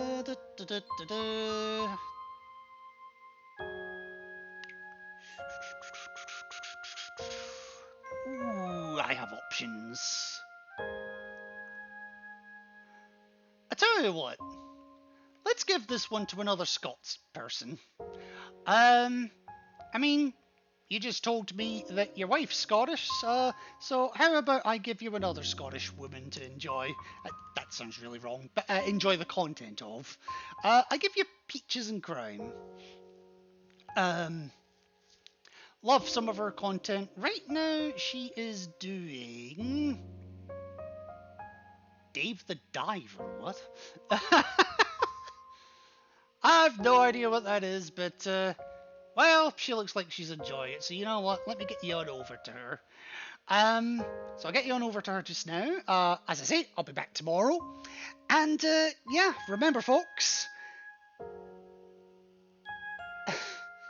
I don't know if I should say this or not, but remember, folks. If you're ever in doubt, or if you've just got some being of eternal darkness in front of you, remember, give it a damn good spanking. Take care, folks.